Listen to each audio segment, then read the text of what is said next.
Okay, cool. Welcome to Back of the Long Box of the Long Box. I can't even do this. Mark, why are we doing this? I mean, because Black Panther's apparently, white. I know exactly. So that's why we have to talk about this. Like, a Whatever. lot has happened.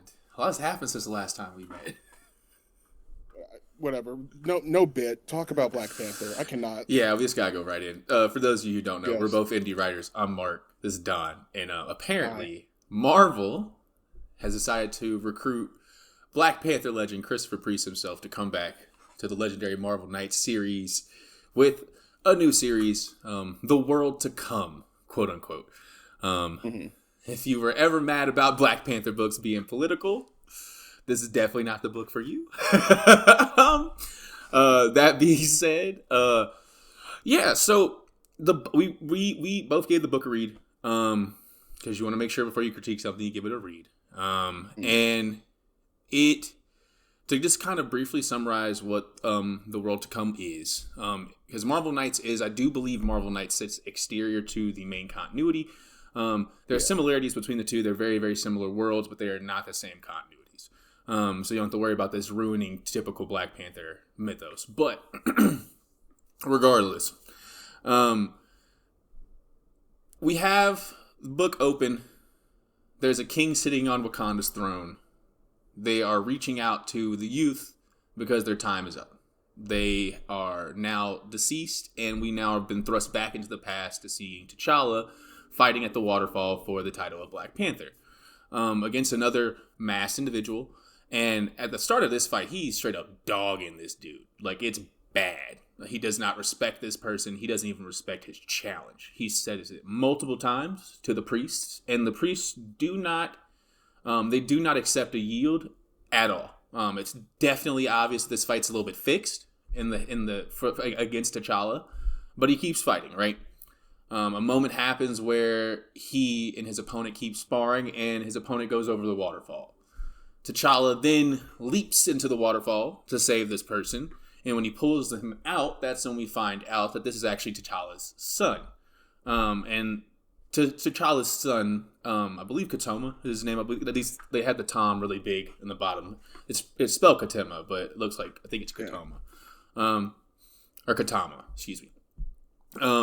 He takes this as a disgrace, because of the fact that this is a battle to the death and for the right of Black Panther. If you actually honored me, you would not shame me like this in front of the elders and amongst the priests.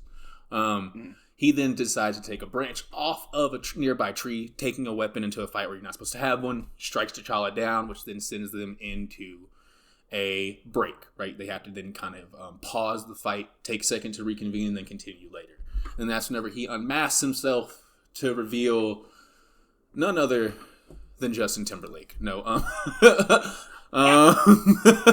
he's a man of the woods. No, but legit. Apparently this is T'Challa's son. He has a claim to the throne of Wakanda, and he's currently fighting him for it.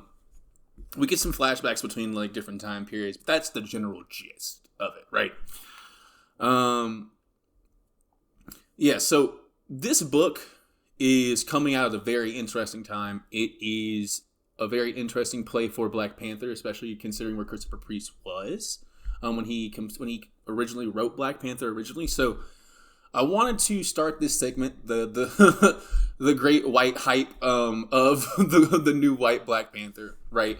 I wanted to start out by just kind of going through a general history of where Black Panthers have been up to this point. We're gonna kind of just get some general opinions of this book, from that perspective of where we've kind of come to this point, and then we'll kind of give you some of our opinions on this. So, when it comes to Black Panther, considering how much of a big character he is now, especially after his movie, you would think that he'd have a lot more runs, but you'd be surprised to find out that Black Panther's history is rather short. I believe starting specifically like a solo run leading off of Jungle Adventure, he actually took that book, I believe, from Tarzan, I think, which is Yeah. pretty. They put Black Panther in the jungle. That's obviously outdated, but apparently there was some good issues there, some good stuff. Apparently, like Dwayne McDuffie was specifically a fan of that type of stuff. But Christopher Priest got Black Panther years later for Marvel Knights. And Marvel Knights, if you grew up around whenever we were kids, those books were legendary. They kind of brought grit to the current Marvel landscape. I don't want to say similarly to what like Frank Miller or Alan Moore did to DC back during the 80s, but it was definitely in that vein. These people were definitely inspired by that, especially considering whenever you look at the because these characters that they brought for this were Daredevil, the Punisher, Black Panther, the Inhumans, and specifically they got Kevin Smith to write Daredevil, the Guardian Devil storyline. So this was a big linchpin, him being on these books. And Christopher Priest coming to do these books for Black Panther was big because Black Panther needed a big book at the time. He was not the person we know he is today. He didn't even have a vibranium weave suit at the time. And Christopher Priest wanted to recreate what Stan Lee and Jack Kirby did in that original appearance of him in Fantastic Four, where he was this overwhelming force who invited the Fantastic Four to his house for them to get dunked on, right? And that's awesome. That's super awesome. I definitely understand why he wanted to make Black Panther this larger than life figure into his own quotes. Something more akin to Bruce Wayne, something more akin to Batman. And he definitely did so with that series. We have a lot of pivotal Black Panther introductions there, like the Dora Milaje, like what's his name? The agent from the FBI. Oh, Ross. Yes. And then also Eric Killmonger, I also believe. So these are very, very big introductions. And this is where kind of the modern Black Panther is sort of forming into, right? This is where we're starting to see this person who is, he's a king of a nation, but he's also a very important superhero, right? We then move into Reggie Hudlin's run from there. And Reggie Hudlin's run really kind of pushed us into where we kind of all know Black Panther to be kind of in our brains today, at least from like the movie perspective. He introduced the relationship between him and Storm. He even also had an arc during like Katrina that was pretty cool.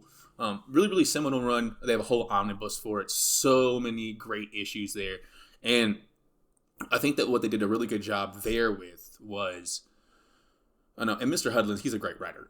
He's worked on the Boondocks. He's written, he's been a part of the new Milestone Returns Initiative, writing Icon and Rocket, easily my favorite book from that new run.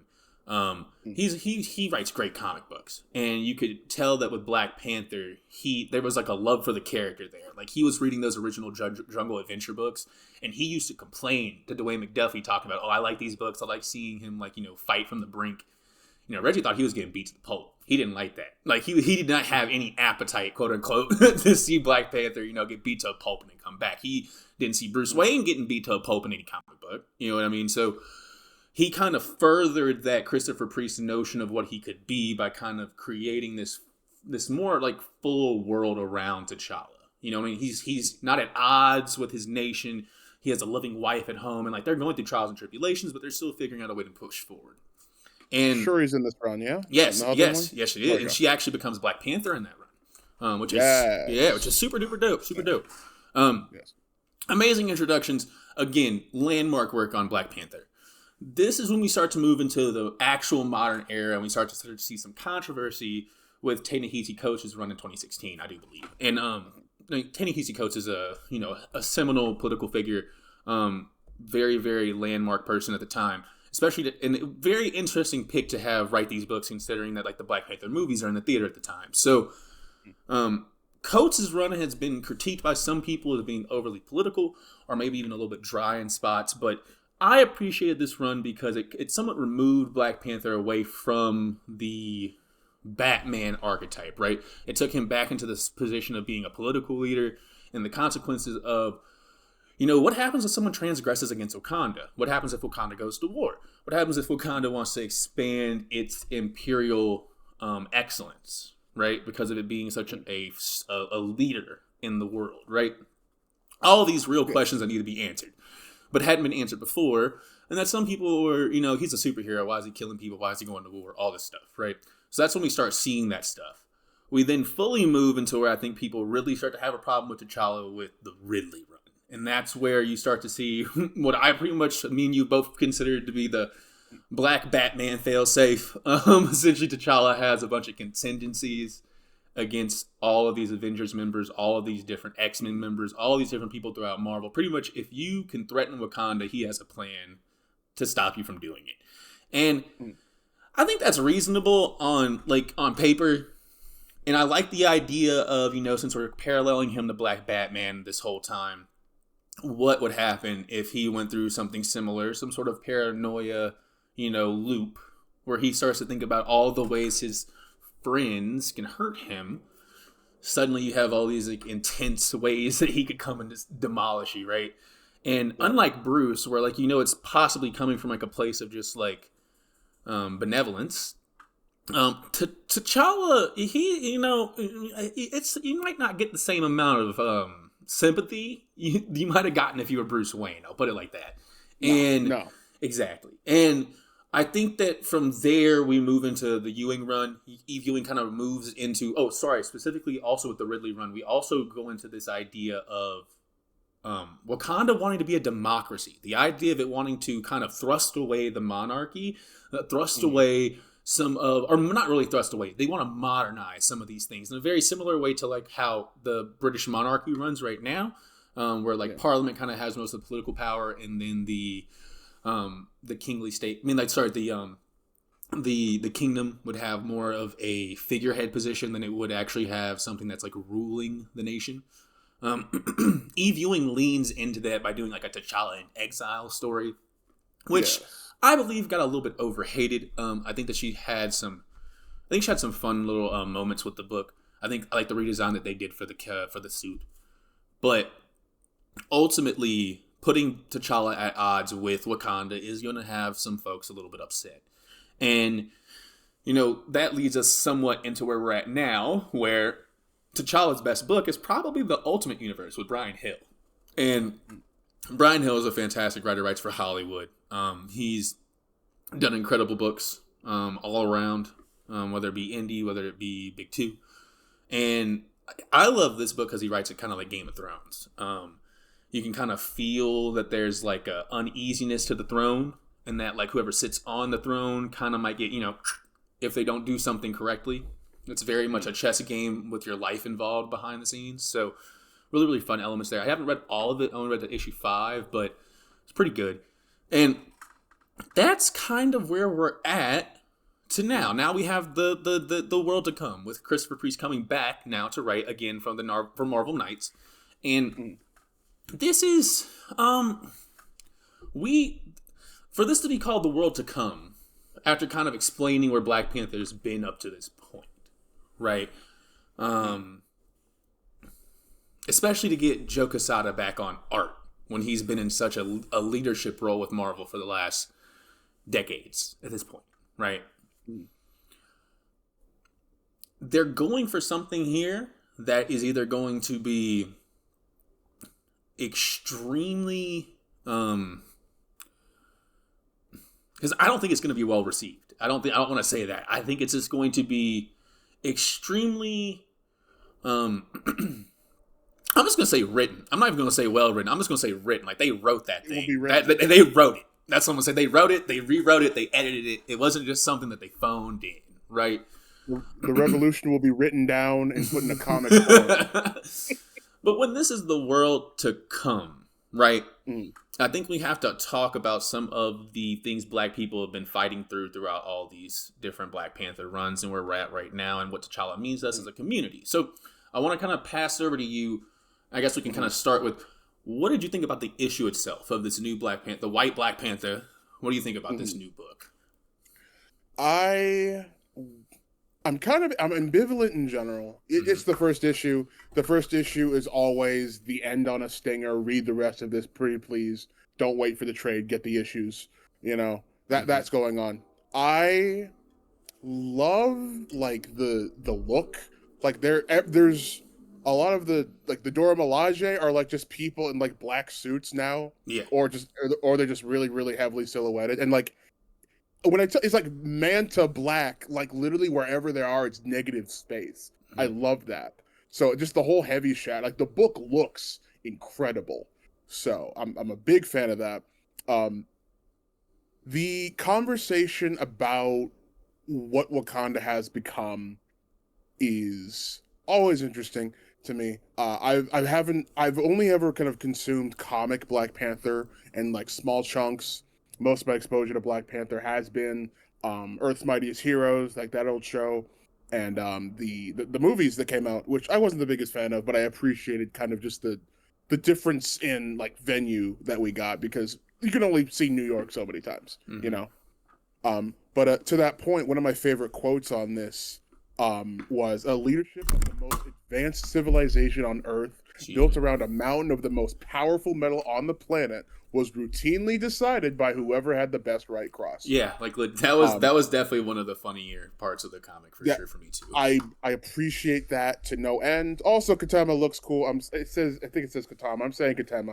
I don't care. I feel you. He looks cool. I like his outfit. I kind of hope he doesn't like change it. The leopard print on that is pretty sick.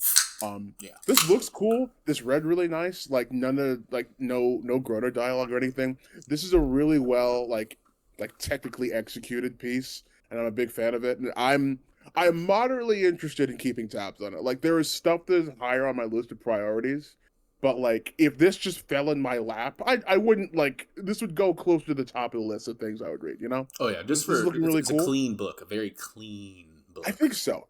This is like again not Marvel slop is like really good steak. But if you have really good steak too often, like you just come to resent it.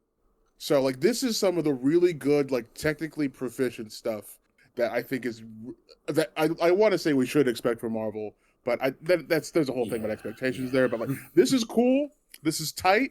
I like this. I hope the rest of the run is like this. I am interested. My curiosity is piqued. I'm not hype, but like I'm not being a doomer about it. I'm curious. Also, that is absolutely Craven's kid. There's no way. Dude, that'd be so that sick. Is so that's either Craven's kid or that's Claw's kid. I've seen a lot of people think Claw being his dad, which would be if that's the case. Ulysses Claw got that vibranium eventually. I don't know about that, Chief. That's all I'm gonna say. I don't know about that, but no, I'll put it like this. Joe Quesada drew the hell out that comic book. There are that scene where he's holding out the umbrella to, or like when someone's holding out the umbrella to Monica whenever they're in New York and like outside the jazz club and like the rain's coming down on the Crown Vic and everything. Bruh. Beautiful page. Like the whole time I'm reading it, I'm like, man, this artwork though. And I think that's where I'm at with it. Obviously we're getting baited. I'm going to keeping tabs with this just to make sure I'm aware of what they're doing to Black Panther. Because that's just how important he is. You know what I mean? He's a character where you need to kind of pay attention to what he's doing. You know, as a black man, you don't want to make sure they're doing anything too crazy with him. And I think that this has the potential to be really bad as far as like the impact that this has, as far as like the fact that Christopher Priest is the person kind of handling this after being the person to kind of lift T'Challa out of this kind of place of taking over another person's book and having like his own defined characteristics. Even if it is inspired mostly by Batman. I think that my issue with this book and why, because I had a slight issue with some of the dialogue in places. I understand where he's coming from, especially if the older person that the Dora Milaje kicked in on, if that's an older Katama, then like, sure, you're cynical. That being said, there were some spots where I think it could have been a little bit, it read very like this is a 90s comic book writer who's still writing.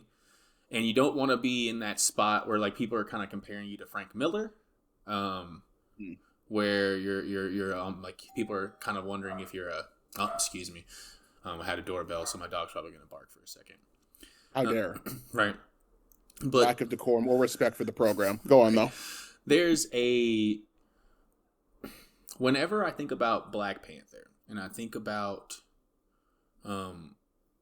what he represents to like comics, right? Being one of the first black characters, because Stan Lee and Jack Kirby wanting to address the fact that there was not good representation at the time. All of these things, right?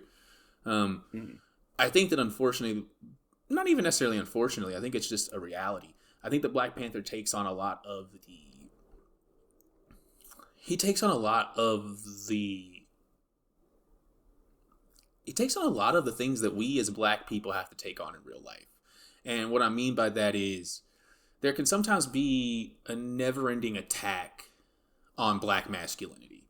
That's often brought up a lot in African American studies like circles. It can often be brought up a lot just in general. Black writers for a very long time have talked about the fact that, um, you know, by defacing or devaluing Black masculinity, we can do things like, destroy the Black family unit, or we can destroy the idea of comfort in one's own self-image within an entire group of people, right? And you might think that, oh, well, men are always fighting against toxic masculinity or hyper masculinity. What makes it any different for Black people? And it comes from a place of we're making superheroes here, right? And when we're in the business of making heroes, it's very important to create heroes that represent things, right? We spoke about Superman last time, how he represents hope. And T'Challa being the Black Panther, right? Being quite literally the namesake for, Black liberation and freedom during the 60s and 70s and 80s in certain areas of the country. T'Challa not only represents a king from Wakanda, he also represents free lunch. Whether or not he, whether or not he's, willing to take this burden on or not. And I do think that when we have books like this, we do have to ask ourselves, are we ourselves as Black folks aiding in the never-ending attack on Black masculinity? And is it something that we necessarily need to be worried about? Is it something that we, should we be worried about the idea of Hollywood always trying to put us in a dress? Like, should we be worried about the idea of, us being portrayed as soft around the edges, even though we might have a larger than life physique or persona? Is that something that we need to be worried about with our heroes taking on this form and then being represented to like a larger audience? And that's where I think that this book could be a very big flop. I do think that having Christopher Priest come back for this, if they don't lace these skates perfect, ankles are going to get ran over. Ankles are going to get snapped. That also will happen. So, whichever lace up your boots metaphor you want to go for today. So, yeah, that's like I think the big question I have is this just another footnote on that never-ending attack? But what do you think? Do you think I'm maybe overthinking this, or do you maybe see some of these elements there as well? Hold on. There we go. I didn't see the thing going. So, my whole thing about kind of what this can do, I guess, to us collectively, and like what it'll look like for Black Panther as an icon. We're always going. Hang on. What is it? The three faces. There's the face that you show somebody else. There's like the face you show to somebody else. And then there's like your actual like thing after the fact. Whatever the three faces. Like everyone is going to have their own image of what Black Panther is supposed to be. Like for somebody, like the best Black Panther was the one that was in Jungle Comics, and Priests was the worst. There are some people that think that Coates is the best Black Panther. That whole thing about like in terms of his effect on like Black comics readers, Black people in general, is always going to like deviate from any kind of plan we could have for it. You know what I mean? Mm-hmm. Like it will always, like, once it's out there, it's going to do its own thing. There are going to be people that see Black Panther getting decked by his white kid as an attack on Black masculinity. Masculinity. There are also going to be people that kind of see that as I guess a good thing. I don't know. Like that's going to happen regardless. I think the impetus shouldn't necessarily be on the work for bringing an idea in a group of people to surface, I think we should make it a point to look at how we are talking about these ideas. Like, if I get beat up tomorrow by White Steve, I'm picking myself back up. It's We might always a White invest in a Steve, bro. firearm. It's always Like, White Steve. listen, if it happens, we're gonna make decisions, right? I'd like to hope T'Challa isn't punk enough to where like that lets him get him down, you know? Right. Like the idea that like this whole concept of black masculinity needing to be protected, I understand in theory, but like any institution that asks for its protection, on paper, to me, a young man who has not lived very long, feels weak in and of itself. Like like the fact that there's bits of information that we don't get until we're adults. Like, why wouldn't you tell us that ahead of time? We could have made plans. Mm-hmm. You know, like there's like this whole, we exist outside of the expectations that are put upon us by strangers and other people. And it's not that these expectations put upon us don't matter. It's just if we don't take steps to like put these in check, like it's going to be bad for everyone because there are expectations about what I'm supposed to be as a black man. There's expectations on Steve for being a white guy. And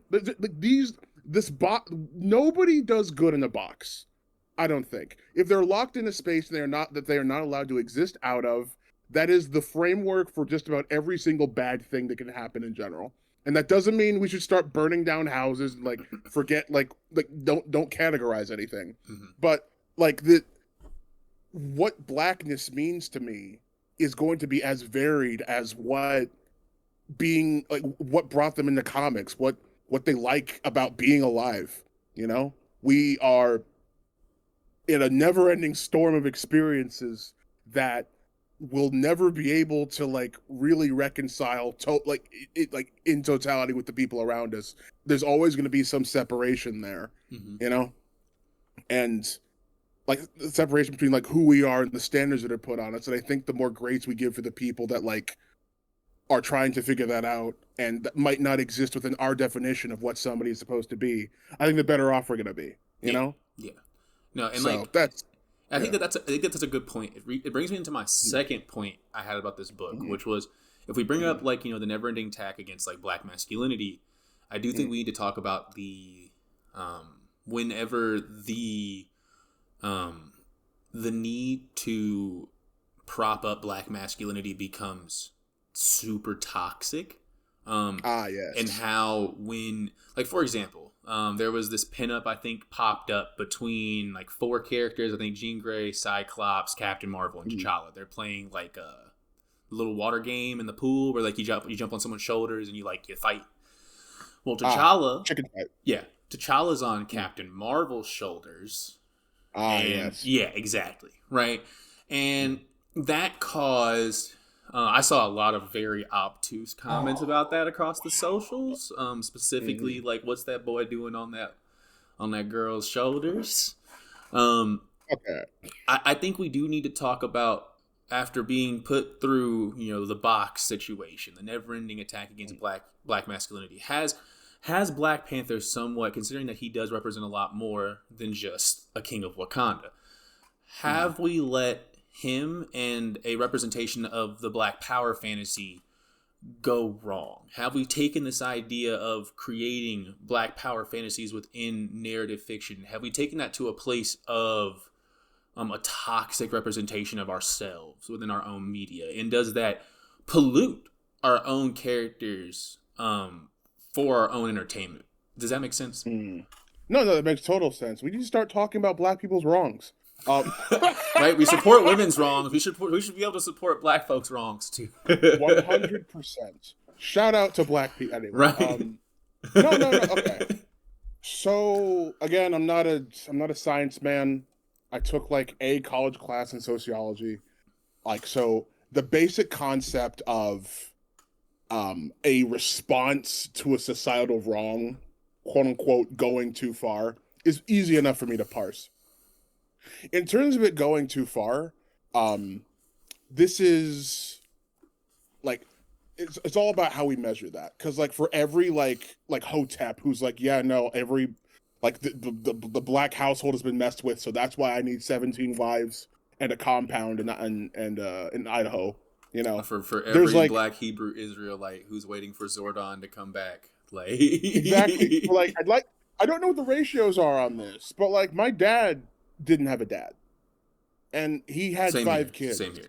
and they were dang, I didn't know that. Cool Mark lore today. But no, like he I mean, like we know Grandpa Tim, yeah. but it was very much like I know what you mean. It's a very Yeah, man. tumultuous type deal, right?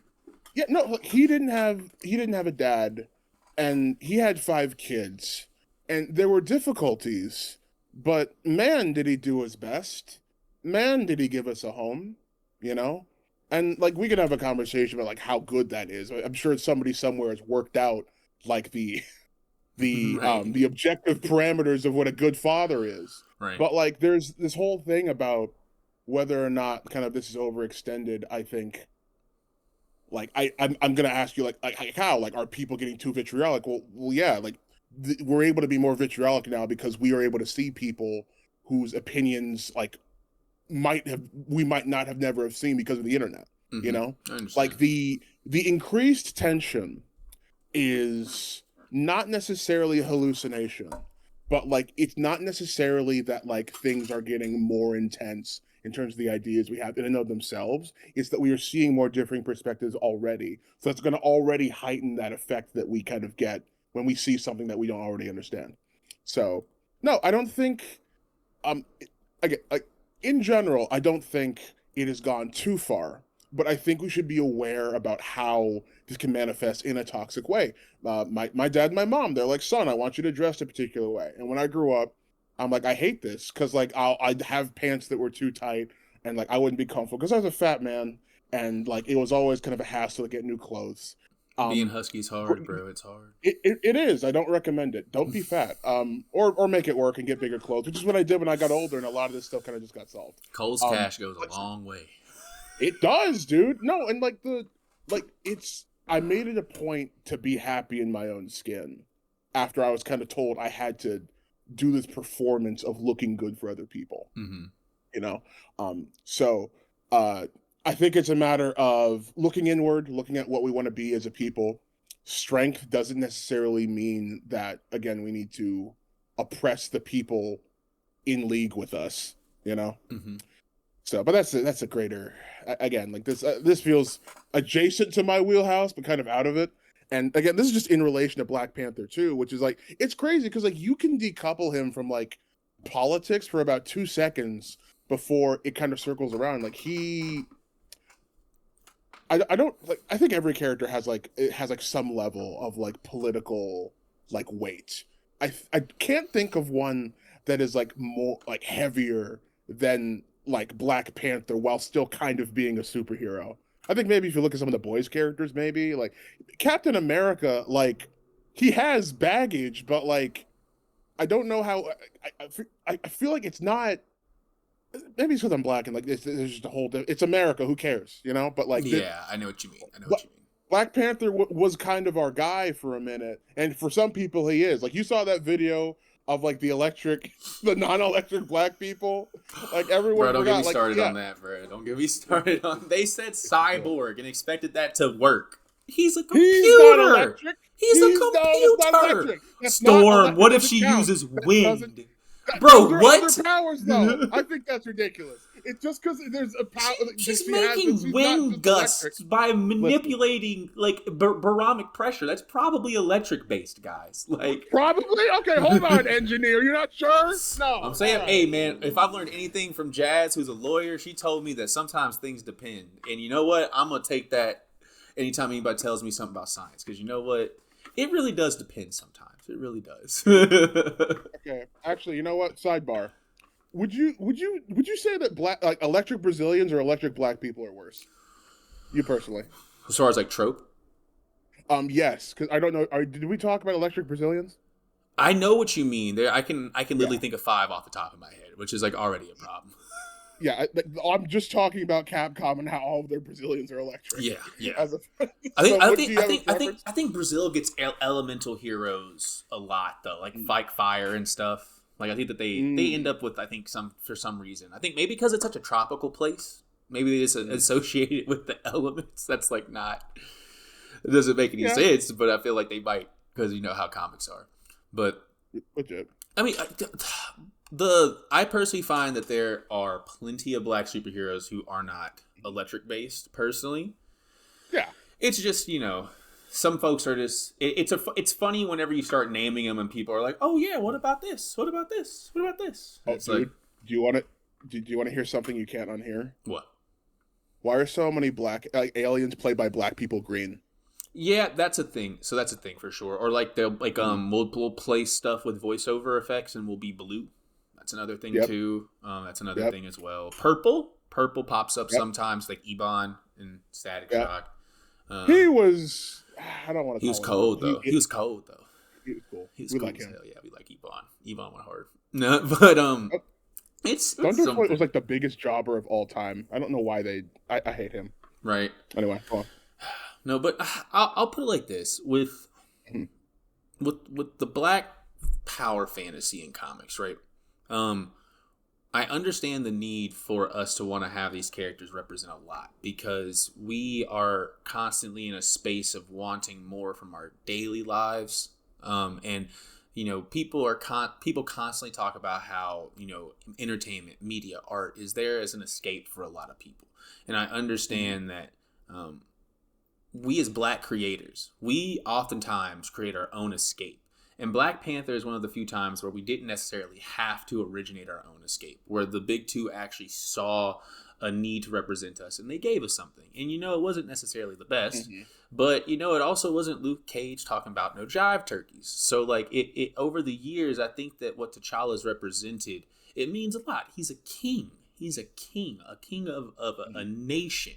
That means a lot. And I do think that whenever we decide to take these really large swings with T'Challa, that we do kind of ruin a lot of people's ability to escape what they're going through within their daily lives. And I often wonder what power does that have whenever we get into positions like this and we're like, hey, I have an idea, I think it'll sell, but it might be bad for us. And that's hard because that works us into a corner. I personally think that Black Panther, because people are constantly talking about, oh, well, we need this with Black Panther. Why can't we get another great run?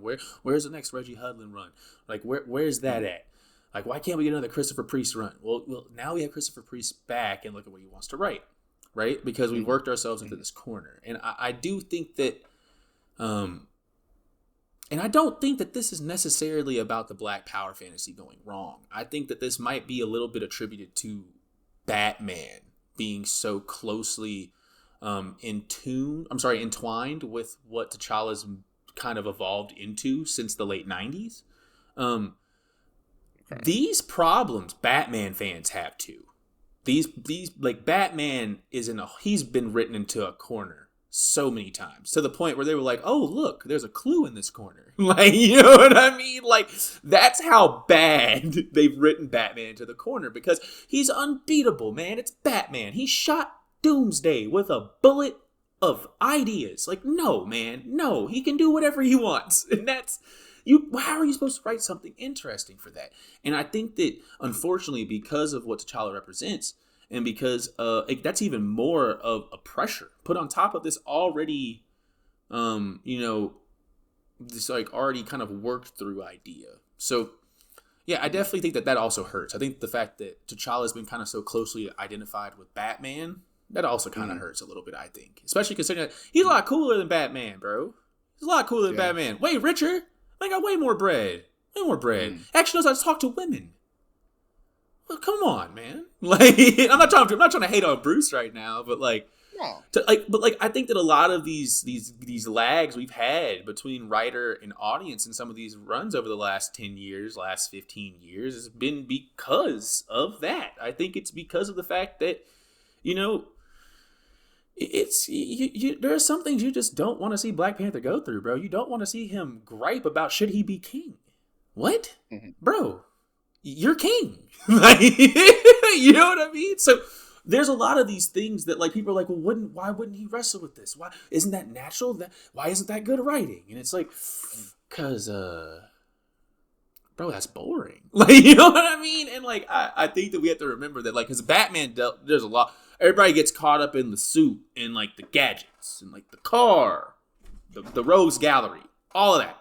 I think we often forget that like Batman's kind of boring until you get a case going or you have a bad guy start doing something crazy. Like he's a boring dude, bro. He's in the Batcave waiting for something to pop off. He's not Superman. You know what I mean? Where like he has like this kind of like really healthy personal life that's like constantly teeming with stuff, and he's having to like break away from that to go do other stuff. Like he's not Spider-Man. You know what I mean? Where like he's neglecting his personal life so that way he can do Spider-Man stuff because he needs this this responsibility. He's foregone a lot of this just so that way he can continue to do what's important to him. And I'm not gonna sit here and pretend that Bruce is like, you know, like, oh, he's Batman more than he's Bruce Wayne. I'm not trying to pretend that. He doesn't have a lot going on. Like he just doesn't. He's that dude on Discord with no friends. Like, you know what I mean? Like in a Discord server by himself. Like that's Bruce Wayne, and it's okay. He gets a lot of work done. He likes it in there. He likes it. It's like that Minecraft meme, bro. He's in the mines. He likes it in there. Like, do you think Absolute Batman has a Discord account? Yes, because he has friends. He actually has friends in Crime Alley. Like that Batman's cool. He has stuff going on. He trains at the gym. Like that's my whole point. I think Absolute Batman, no Discord. He touches grass. I think. Oh yeah, you're probably right. Actually, no, you're actually right. That is for sure true because he barely makes it in time for the poker game. Like they're like, yo, you gonna come this month? Mm-hmm. Type shit. So yeah, I like that. Shout out to like half of the, well, I guess mid spoilers for Absolute Batman. Shout out to like a quarter of the Rogues Gallery, like being his friend. Yes, it's awesome. So like, I can't think of like there's Killmonger. There's like the white gorilla guy who I think is like, is he cool now in Gotham Knights? I don't remember. I don't know what the lore is on that, but like I can't think of like any like, and Claw. Hold on, we love Claw. Claw's great. We love him. Andy Serkis. I can think of like 3 villains for Black Panther that like have penetrated like the bubble. Yeah, that's one thing I do think. That's why I like the Bryan Hill run right now for Ultimate Black Panther because like you get that Moon Knight, right, where like it's Khonshu and Amun like together, and they're like it's like they're like brothers. Like one wears a white suit, one wears a black suit. Like that's super cool to me. Like they're like they've taken over all of Africa pretty much except for Wakanda. So like it's kind of like Wakanda's fighting back as an isolationist nation against like against totality of Africa being against them almost. There's lots of it feels relevant. And it feels fun in that regard. So I'll put it like this for anybody who might have some issues with this current Black Panther book. I definitely think maybe you might want to read Bryan Hill's run. Read this new Ultimate Black Panther. It's not too different from the Black Panther you might already know. It's just the players are in different positions and they look slightly different. But it's great in that regard. And honestly, very similar to like how like that Absolute Batman book's good too, just because like it's doing stuff that like the main runs can't do. And that's honestly something that might also be stifling Black Panther as well. Just the general issue with main runs for books right now not being like they're all in this super stale space. I mean, look at Spider-Man. They've been trying to get Paul out that book for forever now. Like, they've been trying to get Paul gone for a minute. It ain't happening, man. And to the point, and they're like, to the point where Marvel told them, you should just read Ultimate Spider-Man. we know we got Jonathan Hickman, right? Read that. I think that's funny. And I do think that maybe we're in a spot now with Black Panther where we might need to just hold our breath a little bit and also put our money where our mouth is. This book sold well. Like at least from what I'm seeing on the resellers, like there are people selling this book for a lot on Whatnot and a lot on eBay. It's doing what a controversial book would do.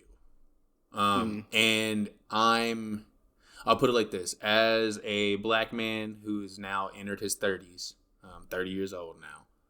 Condolences. I think I look great. I'm fine with it. But no comment. Go on. Leave me alone. Leave me alone. No, but I am nervous to have my comic book characters be so restricted on what they can do because I'm worried on how they'll be perceived by others, by children, by folks exterior to our community. Mhm. But I don't want to let that take these books away from us, because like if we don't read Black Panther, then like we don't have Black Panther to read. You know, it's similar to my Superman comment. You know, like we were suggesting a world without Superman. You know, if we do put our money where our mouth is long enough, they won't even print Black Panther anymore, right? And that's the scary part, right? Because he represents free lunch. He represents the history at the end of the day, even though he's, you know, from Wakanda. It's I don't know. I am nervous about this book, and especially considering just the fact that Joe Quesada decided to come back. That's the part about this that like they brewed this up for years. Apparently, like this has been in the wings for a minute. So, but yeah, no. So White Black Panther. Go check out Justin Timberlake as T'Challa's son. You know what, Mark? Let me tell you something. I don't think it's unreasonable to be nervous. If you're because. For better or for worse, when people think comics, they generally think the big two. I think what we as consumers and creators need to be thinking about is like not, oh God, what are these people going to do to us? It's okay, what am I doing in response to this? Let me tell you something right now. Did I tell you about Nagoriyuki, Mark? I don't think so. Hey, I'm gonna get you an image of him really quick. 1 second. Like some of my favorite Black representation ever. It's overseas. They just got like this guy who's into punk rock, like in Japan. Like, hey, make Yasuke, but like also make him a vampire. Mm-hmm. And yeah, he's great. I love him. He looks so cool. He does look cool. Absolutely. I think his story is a bit wonk, but dude, the spirit is there. They just wanted to make a cool looking dude that does cool stuff. And we need to, as opposed to being like, oh God, Black Panther, it's no, dude, Nagoriyuki. He kind of sucks, but also I love him, and here's why. As opposed to leaving the onus on other people to kind of let that like influence, we need to go out. We need to flex the influence we have. If you have 5 people that you can convince that like Nagoriyuki is cool, we're gonna get more people playing Strive. This is gonna get more people making games like Strive, right? Which is going to exactly. We're gonna. Like, it's okay, cool. Let's pretend Black Panther sucks objectively. I'm not saying that. Let's pretend it does. Cool. Hey, Static Shock is a show you can watch most of on YouTube right now. Do you have a Max subscription? You can watch. You can watch. Do you have a Disney subscription? You can watch Earth's Mightiest Heroes right now. Premium Black hero animated content. They got Phil Lamar to do the voice. Yo. He's great. We love him. Shout out to Phil Lamar as Aquaman and Black Panther. he was an isolationist king twice. I love that for him. No, it's not on it. It's not on the big two to represent us. It never has been. It never should be. It's on us. And that's the sad thing that we have to realize. Yeah, it's not sad. No, it's ideal. The fact once it's not on them to do a good job for us, they can focus on what they're good at. Like, I mean, you're not wrong. You're not wrong exactly. On that point. I'm gonna be honest. Like, like so. Here's the thing. There are people that are gonna be super into isolationist, potentially neo-fascist Wakanda. I'm sorry, and T'Challa, cool. Maybe we don't necessarily need that constrained by Big Two. Maybe somebody just. Dude, have you read Blackland? Mm-mm. Dude, so like it's a story about this country, this town secedes from America, and they set up like a black market and like a separate power grid so they can like make their own mini country like somewhere in the deep south. And like there's like war declared on them and stuff. Hold on, I'm gonna find you a link to the thing on Blackland comic. No, like, hang on. Where is it? Come on. I'll find it for you later. It's really, hang on, Black. So like it was done. It was a comic, but it was like organized like a screenplay, so it was like all wide and stuff. It was so cool, dude. Hell yeah! Like awesome.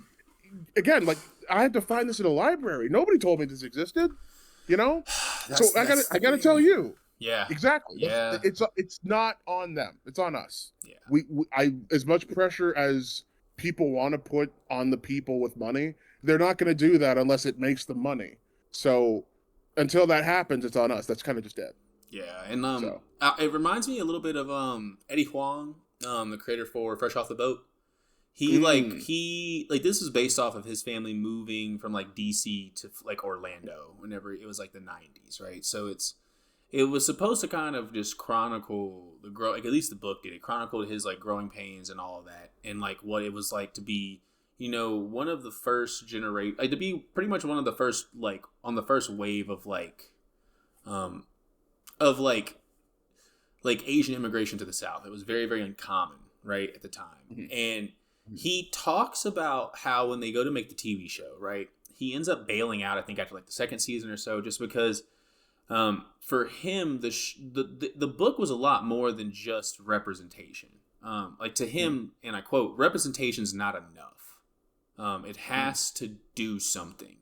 It has to either tell a good story, or it has to make us think about ourselves, or it has to be critical of the subject matter that it was talking about in the first place.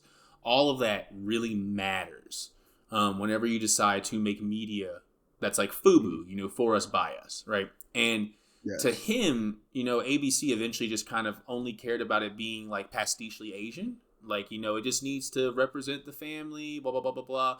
To the point where, like, Candace Wu, she got into a lot of trouble because she was like tweeting out in protest whenever the show got renewed for like one of its last seasons, because she was ready to move on to something else. And yeah, and like there's I'm not gonna say that it's only because of that, right? She was a very busy woman. Crazy Rich Asians skyrocketed her career, but that brought it back down. And it was, I think, a part of what Eddie Huang was talking about. This we are taking now folks who are Asian and making them have to represent like the entire community on TV now.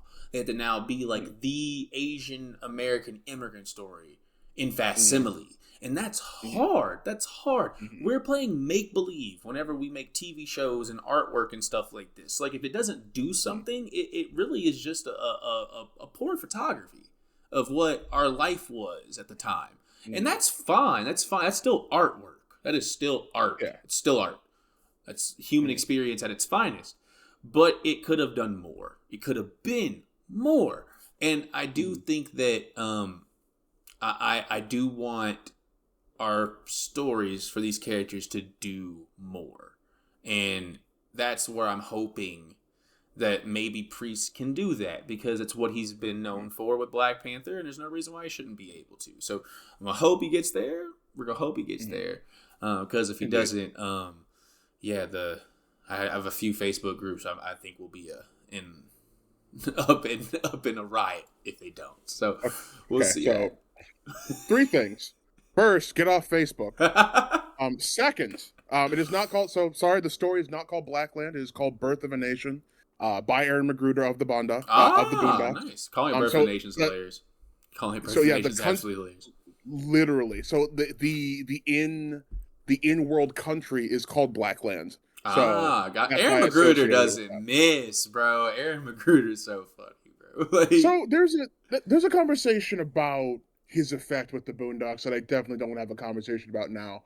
I have a more textured view of it now. I think his contribution to the culture cannot be understated, but I think we're still parsing out the effects. We're still dealing with the aftershocks. I agree. Third thing. This is a long time ago. I was pitching a book to a publisher that I'd worked with before. And, and that's why I was able to do the pitch in the first place. And it was like, hang on. I don't want to, hang on. Okay, I had to get some details set so that nobody would get in trouble. So there was going to be kind of an element of people dealing with discrimination. And my experience with it was, I was a black kid in like a mostly white school, and I didn't realize how like that it was a problem or that I was different until like I was about to leave in like high school, like it was all like black people were a rarity outside of my home. And like, the whole white default, like that was literally just like, that was the programming I had. Like, despite them teaching about black history, it was never my place in there, I did not notice if it was being called into question. So, but what happened was after the fact, and like while I was on the way out, I noticed little things that were strange. That were like, wait a minute, hold on, what's up with that? And I wanted to kind of have like the discrimination, like the racism kind of be depicted in that way. So the pitch is passed around internally.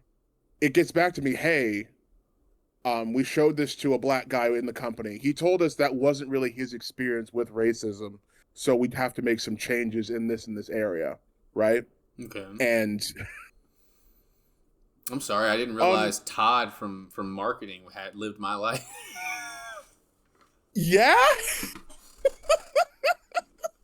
Whoops. They did the thing where they assumed we're a monolith. Like, yeah. And like they were telling me about like how well this character, if you do this like this, it's gonna be like this in relation to how this is gonna manifest, and like we ended up not working together on that, which I'm a bit bummed out on because the team we got was kind of cool, and I think literally everybody I assembled from that is either off the internet or like is not doing comics anymore. Dang. So like that moment in time is forever gone. Yeah. But like I'm glad because like so we didn't compromise the vision, and like visions aren't these magical things that need to be preserved at all costs. Yeah. But like I always wonder if I would have kicked myself if that got made that way, because like, hey, sorry, the way you lived wasn't the way this guy lived, you know? Yeah, I know what you mean.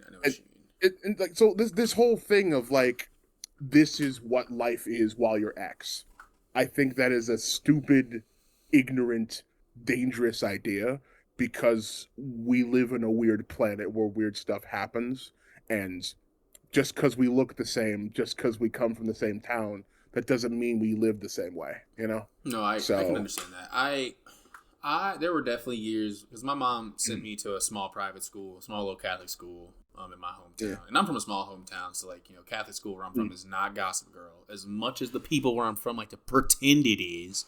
Get off Facebook, go on. But there's, when I went to school there, bruh, I didn't have to wonder. All right, I didn't have to wonder. There were years where I was the only black person in my grade. Grade wasn't big, about 60 people, but that's still, you know what I mean?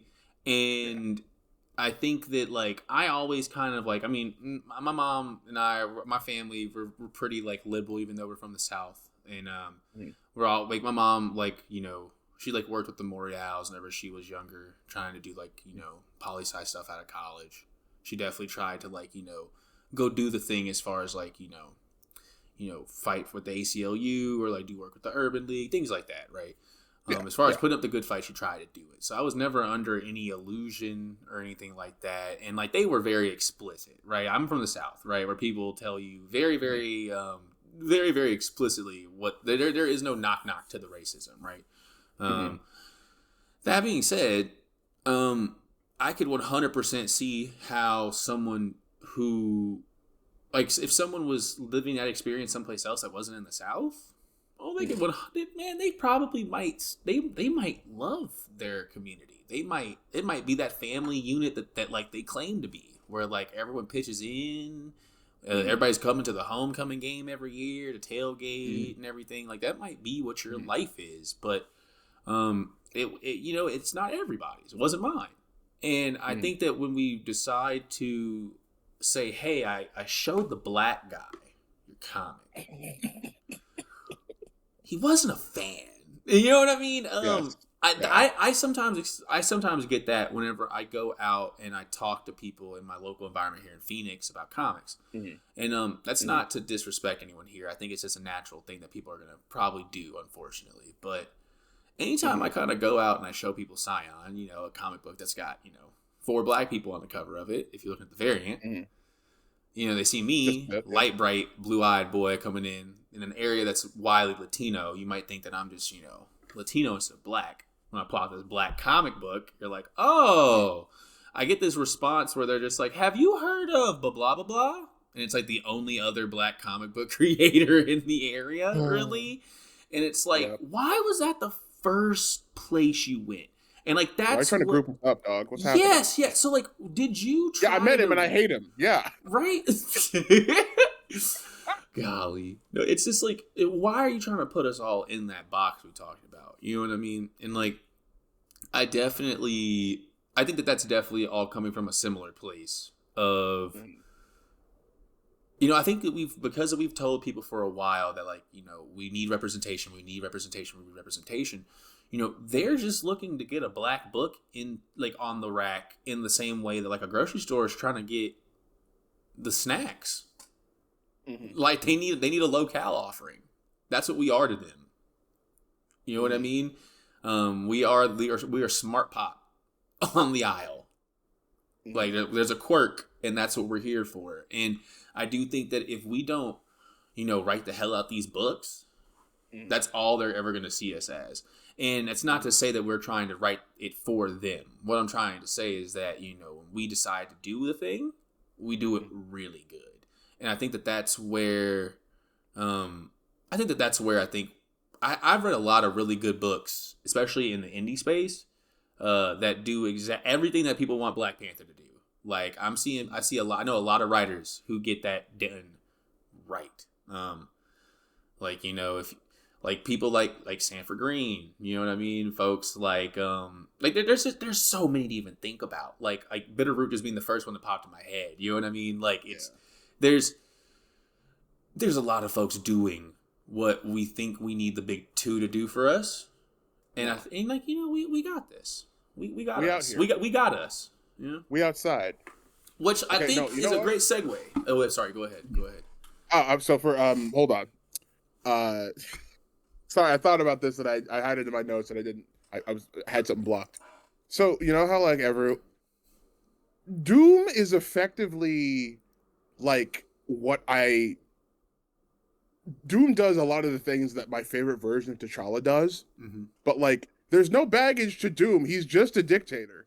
He's just gonna take over the world and he's gonna kill Reed Richards. Like I don't even want to call him evil anymore. Like he's just focused. He's locked in. He is locked in. That's it. Yeah. No, like he's like your Virgil. He's like, yeah, I'm gonna murder all these people, but like the goal is I'm gonna have my country. I'm gonna eat God, so I don't have to be that little kid that was locked in the closet anymore.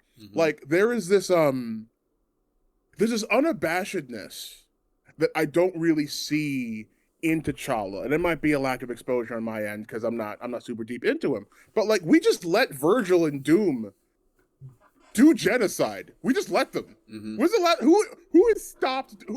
What comic person has been like, no, we can't write that. Doom and Virgil cannot do that. Nobody stopped them, right? We're all like, no, Captain America can't be this. Doom pet Rocket Raccoon a couple months ago. That was funny. Nobody cared. Yeah. Nobody cared. We're like, no, see, like Black Panther gonna have a white stuff. Like, no, like this. There's. So you mean baggage... he was petting a coon? See, I don't think somebody somewhere did something like that, and like unironically, and the fact that you did it as a bit, like just oh god. Anyway, yeah, it's all right. It's all right, bro. We go. It's not. This is the worst. This is the worst reality.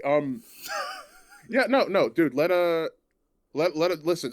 If we give Doom and Virgil a pass, but we don't give Black Panther a pass, you're just racist.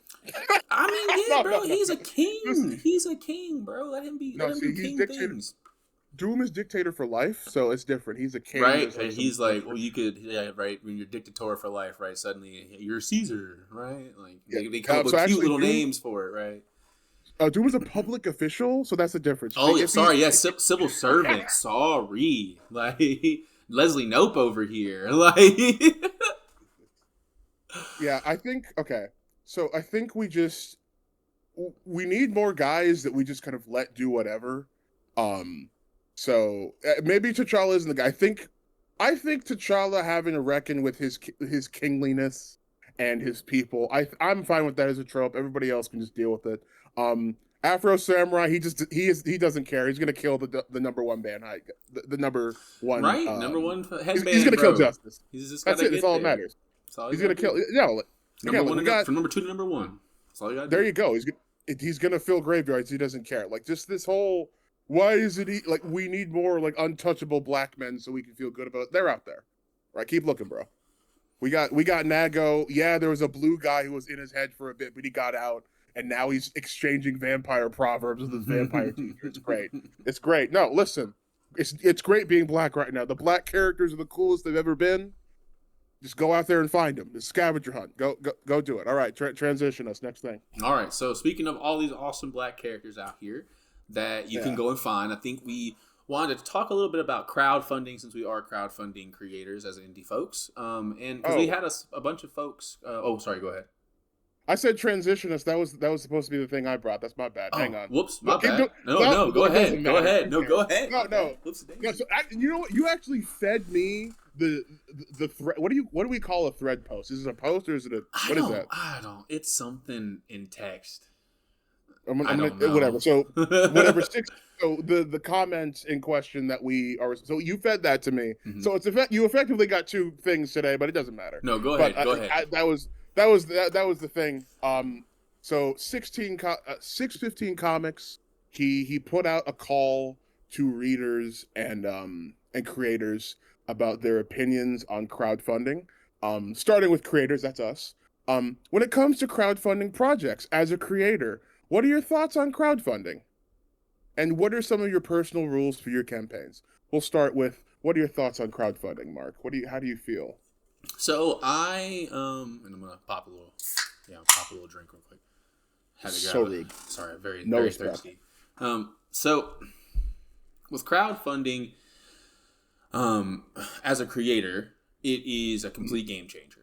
It completely lowered the barrier for entry for creators. It allowed for folks like myself who might have been discouraged from trying to consider this as a career path to be able to do so just on my own entrepreneurial spirit. I was able to kind of just decide by kind of reverse engineering other people's processes how I wanted to do my own. And from there, it was just, I get to pitch to the consumer themselves. So Kickstarter kind of lets you showcase your business chops, lets you kind of create a business plan, if you will, for what your comic book wants to look like. And you can kind of give that directly to a potential reader. And that's huge. It's something that I would argue the big 2 doesn't really get to do very easily without having to spend a lot of money on advertising. And we get to kind of be a part of their world by having this space available to us, or having crowdfunding in general, because there's a lot of different crowdfunding spaces, not just Kickstarter, available to you. So for me as a creator, it is a complete game changer. As a comic book reader, I would also argue that it has opened me up to a lot of books I would have never been able to get my hands on, and from a lot of really unique ideas that I just haven't really seen from either other indie folks or from like the big 2, because they are so they're so ingrained with the IP that they already have. It's just a breath of fresh air whenever you see like a book that has like a really like snappy name, a really good pitch, and like the page samples are really, really fire. There's something really, really impressive about that to me. And I really enjoy the fact that even if it does come at a premium, because Kickstarter books are going to cost a little bit more than if something was like made by a large press company. We are smaller creators. Yep. It's very interesting whenever you see someone who's doing it all on their own or doing it with a small group give you something that's really impressive. So to me, as both a reader and as a creator, it's a knockout the park. I personally love the offerings that I have, and I love that if there's a creator out there who can tell the story, you'll probably see it if you stick around on a platform long enough to try and find it. So I think that there's some quirks. The platform is like crowdfunding. When you decide to have a dream and come outside and tell everybody about it, other people are going to want to tell you about their dream as well. And not everybody's dream is going to be executed to the same level or degree.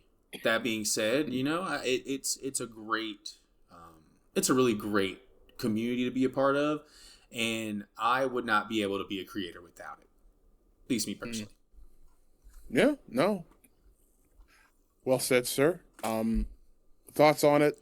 Yeah, no, it's really cool. It's easier than it's ever been to get in front of people, hawk your wares.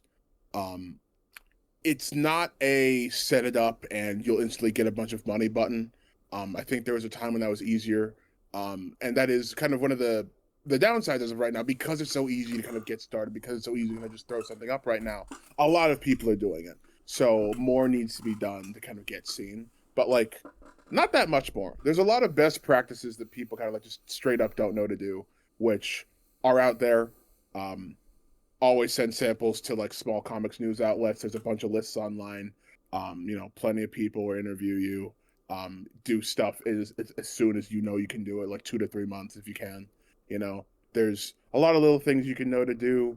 Um, it's cool. I love it. I get like I actively am being supported by now by people that use Kickstarter as a part of their income to pay me to edit for them. So I'm appreciative of the apparatus that currently exists.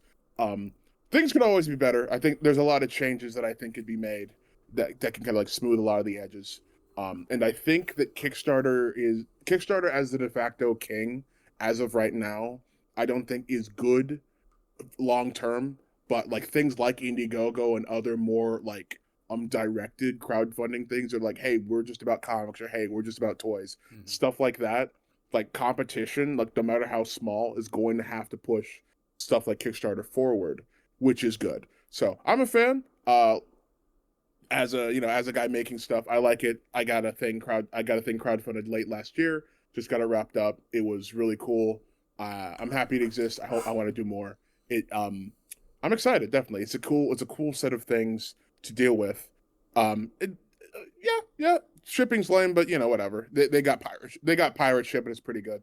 Mm-hmm. In terms of as a creator, still, what are some of your personal rules for your campaigns? Well, I think yeah, because you're doing a second one soonish, Yes, I am for sign number etc. 2. So Yeah. So yes, I think that for me, so these are always personal rules. I don't think that my personal yeah, rules other people need to follow, because you're going to need to make a business plan that's like specific to what you're trying to create.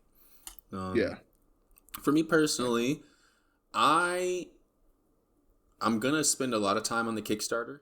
mm-hmm. I know a lot of people who like to load it in the night before. I'm not that person. Me and No, Jazz have that up for like we at least for the last one.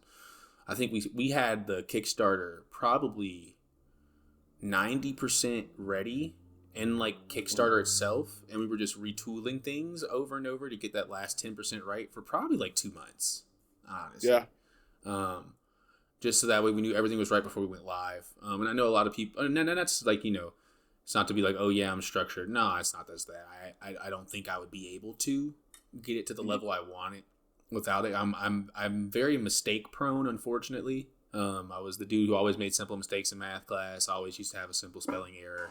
It's just a part of my brain, unfortunately. So I had to go through a lot of edits to get to beat the crap out of it, right? And for me, I think that that's a big one. I'm going to spend as much time on that Kickstarter as possible before I launch. On top of that, I personally like to have my book finished before I launch. I don't think that's just for me right now. I would probably change that idea once I get a larger following and be able to, bring in, full ROI on a book within like one Kickstarter, which like I see some folks doing now. Again, the platform is definitely starting to pick up a little bit more again. But for me personally, as a person with just one book out so far and trying to just grow and move forward with the series, I do think that for me and for my backers, it looks a lot better if the book's done. Because that means that I'm probably going to get the book to them by the end of the quarter. yeah, And that's big. I think that that's important to be able to have that available, just as like a selling point. I don't think it's necessary, but I do think that some people might be a little bit more intrigued if that's a part of the process. Those are definitely two big ones. I would say a third one, I would say, and let me see how I would like to word this. Carefully, Right, you say the wrong thing, right, we right, will murder you. right. I think pricing is very, very important with books. And what I mean by that is when I first went into trying to make indie books, I was very turned off by the selling price. originally. The natural thought anyone's going to have when they see our books is, why would I pay this much for your book when I can spend this much for Batman or for Superman or for Spider-Man, right? That's a natural first thought. Now that's an incorrect thought because there's exclusivity issues. You can only get it from me. This story's not, Batman's not, my character's not written into a corner like Batman. Excuse me. He had to pop off a bit. He had to. But there are things like that are a part of our books, right? But I think that what we do have to remember is that there have been some moments in indie books where I do think that people have inflated the price of a single issue to something that is really high based off of like exclusivity or scarcity, different things like that. I don't want to name names. I think we can already think of who I'm thinking of when I say this. Oh dear. And I don't want folks to be put in a position like that, right? Where we are telling people there are only so many books. You should pay $50 for my like 48 page floppy. Right, that shouldn't be happening for a traditional regular issue like comic book, right? We want to be equitable here, and I do think that like traditionally, anything more than a 3 times markup on what your production cost is for the book is probably going to be a poor business practice, at least from like a econ class, business class perspective, right? For this type of good, I think that making sure that you keep that in mind is very important because the reader will know. People on Kickstarter know books. They are early adopters. They are not people who get the wool pulled over their eyes. And I think that whenever you tell them, hey, pay even $20 for my 22-page full color comic, that's pushing it. And I think that for me personally, I tried to circumvent that by, I saw that a lot of people, what I saw like the normal thing, right, for traditional comic, 22 pages, full color. That was going for anywhere from like 10 to 12 to 15, depending on the person, right? 12 being around that center point. I thought that was fine, but I'm going to try and give you some bang for your buck at that value, right? So I came in at 15, and I did 48 pages, right? So that way you're getting double the story internally as far as page count. So that way you feel like you read something a little bit thicker. And you're only paying $3 more to do so, right? So you're still in that same ballpark, but you're getting a fuller story. And, for us, indie creators, digital copies are king also for us. I think that's another good thing. I think digital copies should be, depending on how long your book is, right? If it's under, like, I'm at 48 pages, I sell mine for $5. I know some people would say sell it for 10. I don't think that's cool. At least personally for me, because there needs to be someone there who says, I pay $5 for a big 2 comic. I'm going to pay $5 for yours. And they just end up with a digital copy instead of a physical one. And I'm still trying to accommodate those people at those levels that they're already paying for comics, which is another thing. I'll put it like that. Then I try to accommodate people with my pricing at the place where comics are already at right now. Because ratio variants and stuff, you'll definitely see those $20, $25 easy sometimes. Yeah. So, those when you compare our comics to that, suddenly we're cheaper than some big 2 books. You know what I mean? And considering the scarcity, we're a lot scarcer than the ratio variant. Indeed. So I think those are my thing. The last thing being the controversial one with pricing, but yeah, those are mine. What are yours? So pricing like never feels good. This is the stupid brain goblin I need to actively do something about. I feel bad charging for my work. There's kind of this general idea that nothing I could make can ever be worth somebody's money, but I need to eat to live, so that trumps it when I sit with it for 5 minutes. Right. You know what I mean? So like I had the same methodology you do. Like if I'm going to charge like $12, like, and it costs me $5 to print a book, like I'm going to make sure it's at least like however many pages, and we're including all of the art assets. Hey, if you are doing a Kickstarter, right? And there's no concept art at the back of your book, I'm going to be pissed. Yeah. I'm going to be pissed. There needs to be something. Here's the thing. Just something. I need to see how it came to life. Absolutely. Listen to me like, if it's not at least in the digital copy, forget about it, dude. No way. I know some people, they will do commentaries on the book for Kickstarter backers. I love that. I wish that I've been thinking about doing one, but like commentary is an interesting idea. I never thought about that. I thought it'd be cool. I would just say I thought this would be cool. That's all of it, And that's like That's my main rule when it comes to like anything I make or anything I want to charge money for.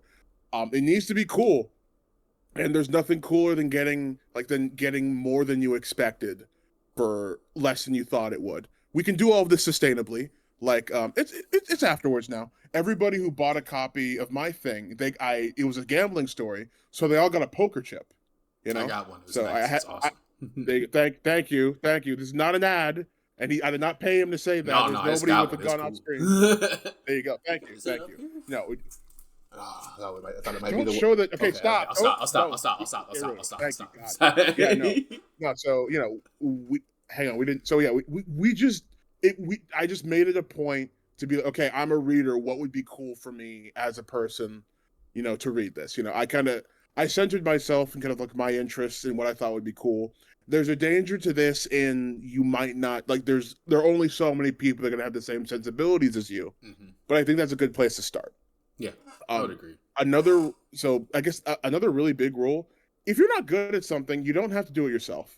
Sometimes, like again, like I don't think I'm good at marketing, so I asked for help, and I'm lucky that I knew people that could give me plenty of advice. There are people you can pay to handle these things. I'm speaking from a point of privilege. I had a good amount of money at the time to kind of throw around and solve that problem, but I think marketing as a dirty word. I don't want to say all of it's a cope. I wouldn't be surprised if 60% of it was a cope because they just didn't know how to do it. It can be difficult if you don't have the mindset in mind and you're not thinking about that ahead of time. But there are professionals that can do it for you, and it is not the hardest to learn, but it's an adjustment. And marketing your work is not like inherently scummy because you're not trying to trick anybody. Well, let me rephrase that. You should not be trying to trick somebody into buying your work. Right. You should be selling your product to them. Exactly. I think that the comic I made for a select group of people will be life enriching. I think there are some people that need to see a gambling session in a post-apocalypse with the final bet being for a giant robot, And I think just having your whole chest out and being like, I think this is a net good for society and kind of approaching it from that route, like just coming out that way is good. Yeah, that's it. Just like own your work.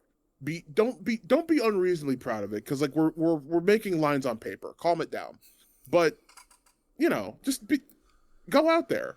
I'm pretty sure you didn't make it so that nobody would read it. You made it so that somebody would read it. Yeah. And we live in a capitalist society. Until we can get rid of the need for money, we got to get paid for our work so we can eat and live. You can even do. You know what? You don't necessarily need to do Kickstarter. You can do ish, pay what you want. If you want to just get it out there, you got options. I know a lot of people who don't. I know a lot of people in the indie space, especially here in Phoenix, they don't Kickstart. They just make the book and then they go to events. Exactly. Like no, okay. So my ideal, the perfect version of making comics for me, I go into a cave. I will push out a comic every quarter. I get enough money to make the next one, and I go right into the cave. No social media, no mailing list. I have people for that. Like awesome. I am just in the cave. I'm just cooking in the cave. Yes, That's sir. It. Yes, sir. Me and Plato. I'll come out. Exactly. I'll come out to touch grass and see if there's new Calvin and Hobbes. That's it. That's my life after a point. That's what I want to do. I feel but like it has to be cool. It has to be fairly priced.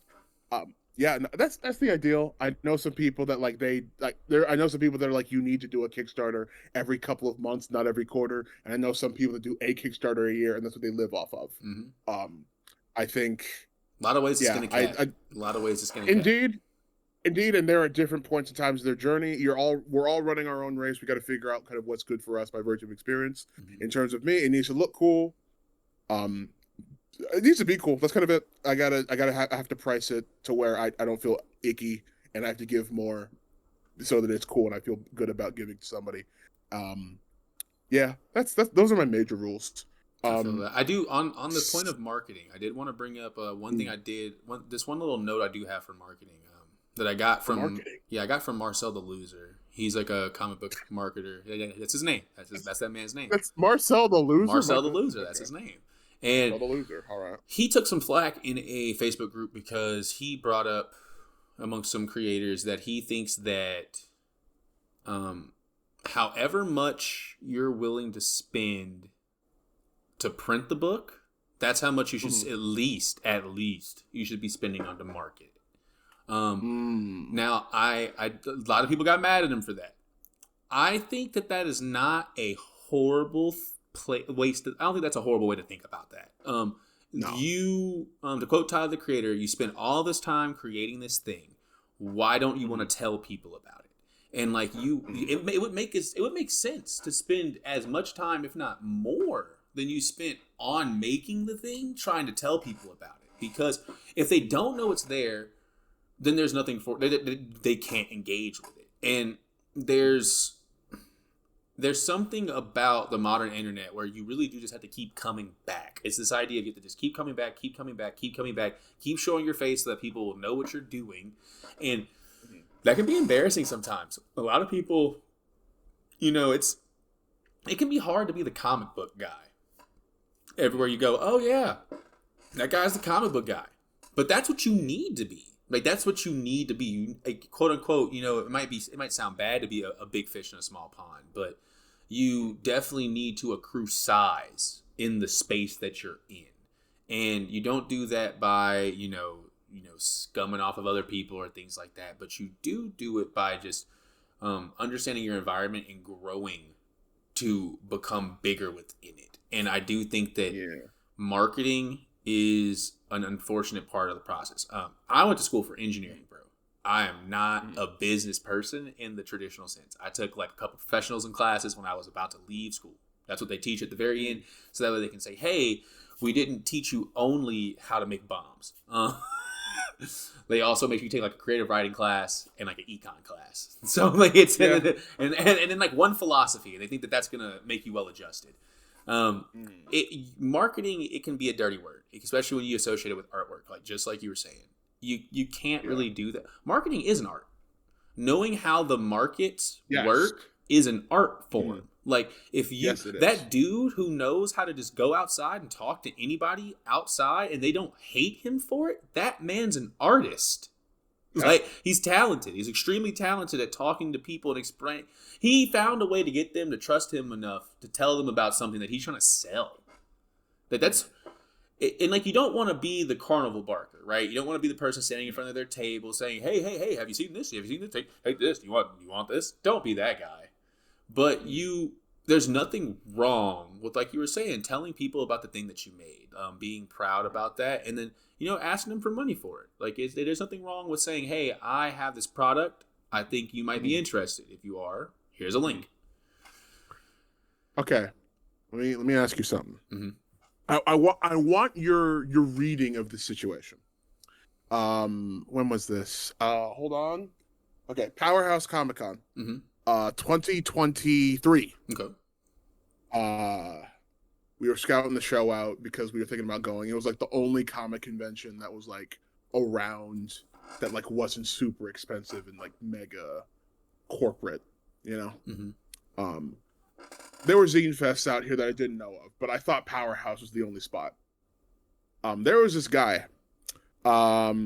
He's like, "Hey, sir, do you like comics?" It was literally Powerhouse Comic Convention. So I'm very offended by this question. I'm like, "Yes, sir, absolutely." Do you like comics? Yeah. Do we have to ask that now? Is that how much Comic-Con's not for comics now? Right? We have to ask if you like comics? I don't know. Again, we're not trying to vilify this man. I think that was stupid, but we're going to... Okay, go to the bar. Hey, brother, you like alcohol? Maybe. Just a bit. I mean, I'm a bit of an indulger. But no, probably shouldn't assume what liquor I like, but probably like one of them. One of them, yeah. No. So I get over there and he tells me the story like, "Oh yeah, this guy spent 10 years on this comic. Da da da da da." I got him like, "Okay, cool. I trust the pitch." I get home. I was not a fan. We're not here to take a massive dump on effort, but we do not punch down. No. Maybe another 10 years. Maybe we don't release this album. Okay, and he might not have those. No. It's fine. We're getting away with saying these mean things because we didn't say who they were, and it's okay. And like he's out here doing the thing.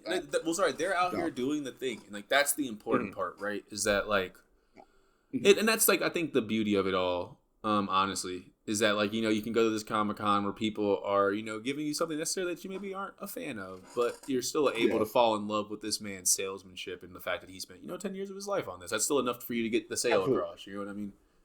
And you know, how am I a sucker for like just not immediately getting like, because the art that was in the interior was on the cover, so like I knew what I was getting. Like, what if there's between one? Is there a sucker level on me for that one? I feel like it's not 0, but I feel like it isn't 100. I feel like you want to support somebody's dream. There's nothing wrong with that. Nothing wrong with that. Sometimes you don't. You're not. Sometimes you're an early adopter of something that's not necessarily going to go somewhere. Okay. That's okay. That's okay. All right. You still support that person's dream. Like when they're on their deathbed, you're gonna be somebody that maybe flashes before their eyes. I don't know. Maybe is that how that works? I'm thinking that like you get probably like what, like at least a probably like a nanosecond per awesome moment, right? I'd like to hope so, but like that, right? Maybe one really montage, montage of every person you sold a book to as like a final farewell. That'd be kind of cool. It'd be funny if like I was just in his head, but he didn't know who I was. Obviously, this is an addition to like, you know, seeing all the other amazing moments in my life. I'm not just trying to see every customer I sold a book to. Of course. It's like, oh yes, a life well done. Every customer. Yes. Hello, Mortimer. Indeed. It was great when I sold you that issue. So I guess the last thing on the Kickstarter question, thank you 615. As a reader, what do you think about comic book projects that are crowdfunded? Do you support them? Are you hesitant? Would you like to see changes in how they're presented to you, etc.? How do you feel as a consumer, Mr. Bandy? So I think I touched on this a little bit. I do love the book selection that I get from Kickstarter, but I think that the question itself does warrant us talking about some of the worries that people have whenever they talk about Kickstarter books, right?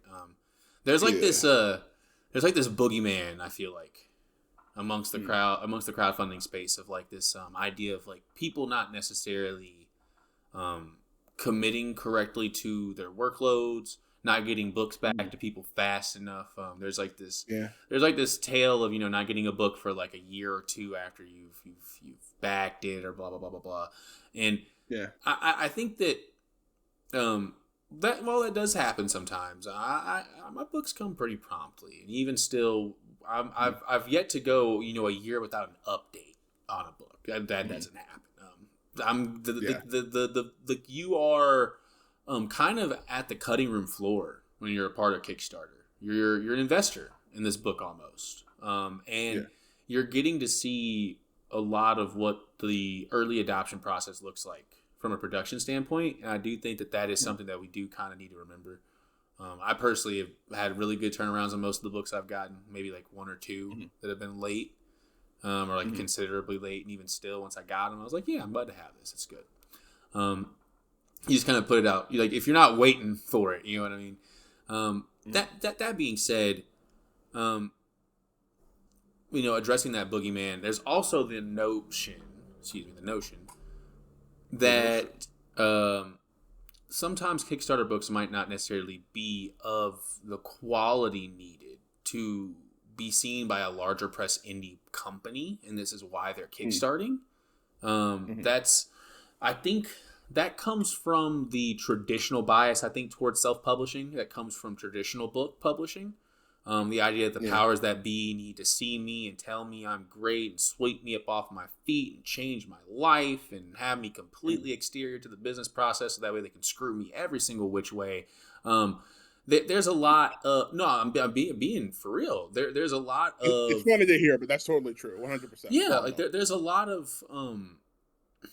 trust being put into this quote unquote traditional publishing process, and I would argue that indie is in the modern light. It's here as an escape from that never-ending cycle. Keep talking about never-ending cycles, but you know that's something that's been plaguing writing communities my entire life. My mom's an English teacher. She definitely writes in her spare time. I don't think she's ever even considered putting something out to a publisher because she thinks it's just that far removed from reality, even though she's an incredible writer. I've read her poetry. It's incredible. It's inspired me to write stuff. So like, I think that we are we can't pander to that crowd of folk, and we can't sit here and pretend that like the books coming off Kickstarter aren't great. Like Jonathan Hickman's creating an entire world for creators like you and me to buy into, so that way we can write our own books there, right? We got folks who are pulling in tens of thousands of dollars off of like their own indie projects. We got folks like Skybound buying the rights to things like G.I. Joe and Transformers and pulling in millions of dollars on Kickstarter. That is important. And the fact that is happening exterior to Marvel and DC is big. That's a big deal. The fact that we're retaining rights, the fact that we get to have full creative control, the fact that we are not letting them say, hey, do you know how to get a copyright? Do you know how to meet with a publisher? I mean, do you know how to meet with a printer? Do you know how to format a book? Do you know how to do all these things? Instead of them saying we can take all of this and make it easy for you, we're saying, no, I don't need that. I can do it all on my own. And then once I do so, I can just sell directly to consumer. And when you look at profit margins, when you look at the amount of, like we said, control you're able to retain, it feels as though if you're seeing a quality problem from books on Kickstarter, you might need to back different books. And that's no shade. That's no shade. There's just a lot of books. There's a lot of static that can happen on the platform, whichever one you're on. And you need to make sure that like you're on the right ones. That way you can find the books you want. But I did want to bring up that point, because anytime you're in a self-publishing space, especially indie, you're gonna have folks who sometimes come up to you and they're like, so like, who published this? And you're like, I publish it. And they're like, oh. And they would walk away. And like, that might not be impressive to some people. I say it with a quirk every time, because I did that. You know what I mean? And I think it's super cool that I know how to do that. In that, like, if Marvel or DC comes to me trying to tell me, like, hey, you don't know how to do something, we can do it for you. All I can tell them is, you can do it for me, but I do know how to do it for myself. And that is going to help me in the long run, especially whenever it comes to just understanding logistics, quality of books that I can make going forward. Like, I feel like because we decided to do this on our own and be in this indie space, that just makes us better creators overall. So, I personally I've really enjoyed a lot of the books I've gotten from Kickstarter. Like I really, really enjoyed them, especially just from like a dialogue perspective. I do think that sometimes, sometimes dialogue from the big two can be a little stale. And like you can kind of get the dialogue you want. That's like a little bit more. Like, I don't know. There's been some really fun books that's come out on these platforms, and like, oh my god, yes. Like, think about even like the parody stuff of like big two stuff that pops up on Kickstarter. That stuff's awesome. Like, that stuff's awesome. Yep. Like, I believe this was Kickstarter. I want to say so because I think I remember it being on the platform. But Living Heroes, Stephanie Williams, where she did like the parody of the Black Heroes in Marvel, but it was Living Single. That book was awesome. That's like really one of my favorite, indie books I've ever read. It's like how I found her writing. Things like that. You know what I mean? If you think that folks, and that's the other thing, if you think folks from the big two aren't coming to Kickstarter so they can make their bread exterior to them, don't think that. Don't think that. They are looking to run away from them to make their own products just like us. So, and we're standing side by side next to them, pulling in money in totals that are looking very eerily similar to them. So, I think that Kickstarter books are awesome, personally. I think that with any space, there's going to be winners and losers, but there's a lot more winners than losers, in my opinion. I'd like to hope so, yeah. And so, as a reader, as a consumer on this website, I've backed 33 campaigns last time I checked. Apparently, I forget if I'm a super backer now or if I have to do a frequency thing and that makes me a super backer. There's like 4 or 5 like people I'm regularly like tabbed in on them watching. But every couple of weeks when a paycheck comes in and I got some money left over, we're checking out what's on Kickstarter. Facts. 100%. And one problem, and I want to say a lowercase p, because I'm an adult, right? You kind of have to dig on Kickstarter. Now, I like digging. I like being able to go through it. But in terms of the stuff that appeals for me, I'm not finding a whole lot of it. And it's not that I'm looking always for the same genre. I need a particular look. I need a particular like method of dialogue. I need like a really cool concept. It needs to have it. And I gotta dig. And I'm noticing what I'm digging through. We mentioned Skybound. Listen, no hate on companies using Kickstarter. That isn't like it's here to be a platform to help people get stuff they want to get made. Ideally, we'd have like indie guys would be able to have room to be seen the same way Skybound would, you know. But like, I'm digging through. I don't care about G.I. Joe, you know. I don't care about what was it? I don't care about like the AI books that are trying to get made. You know, I'm trying to find something by real people. They shouldn't even be on the platform. Straight up. I will be very quick to tell. I don't care if I get flack for that. They should not be on the platform asking for money. I'll be very. All right. Now here's the thing. If you use an AI model that actively compensates the people whose work was used for the prompts and like the generation, we're solid. Nobody's doing that. So until that happens, yeah, swear it all off. That's a lot of steps. But yeah, no, that's a lot of steps to expect people to get compensated. That's all I'm gonna say. It's crazy, man. What we pay people for labor, we can't do that in Trump's America. Come on, man. So yeah, that's a thing. I gotta dig. I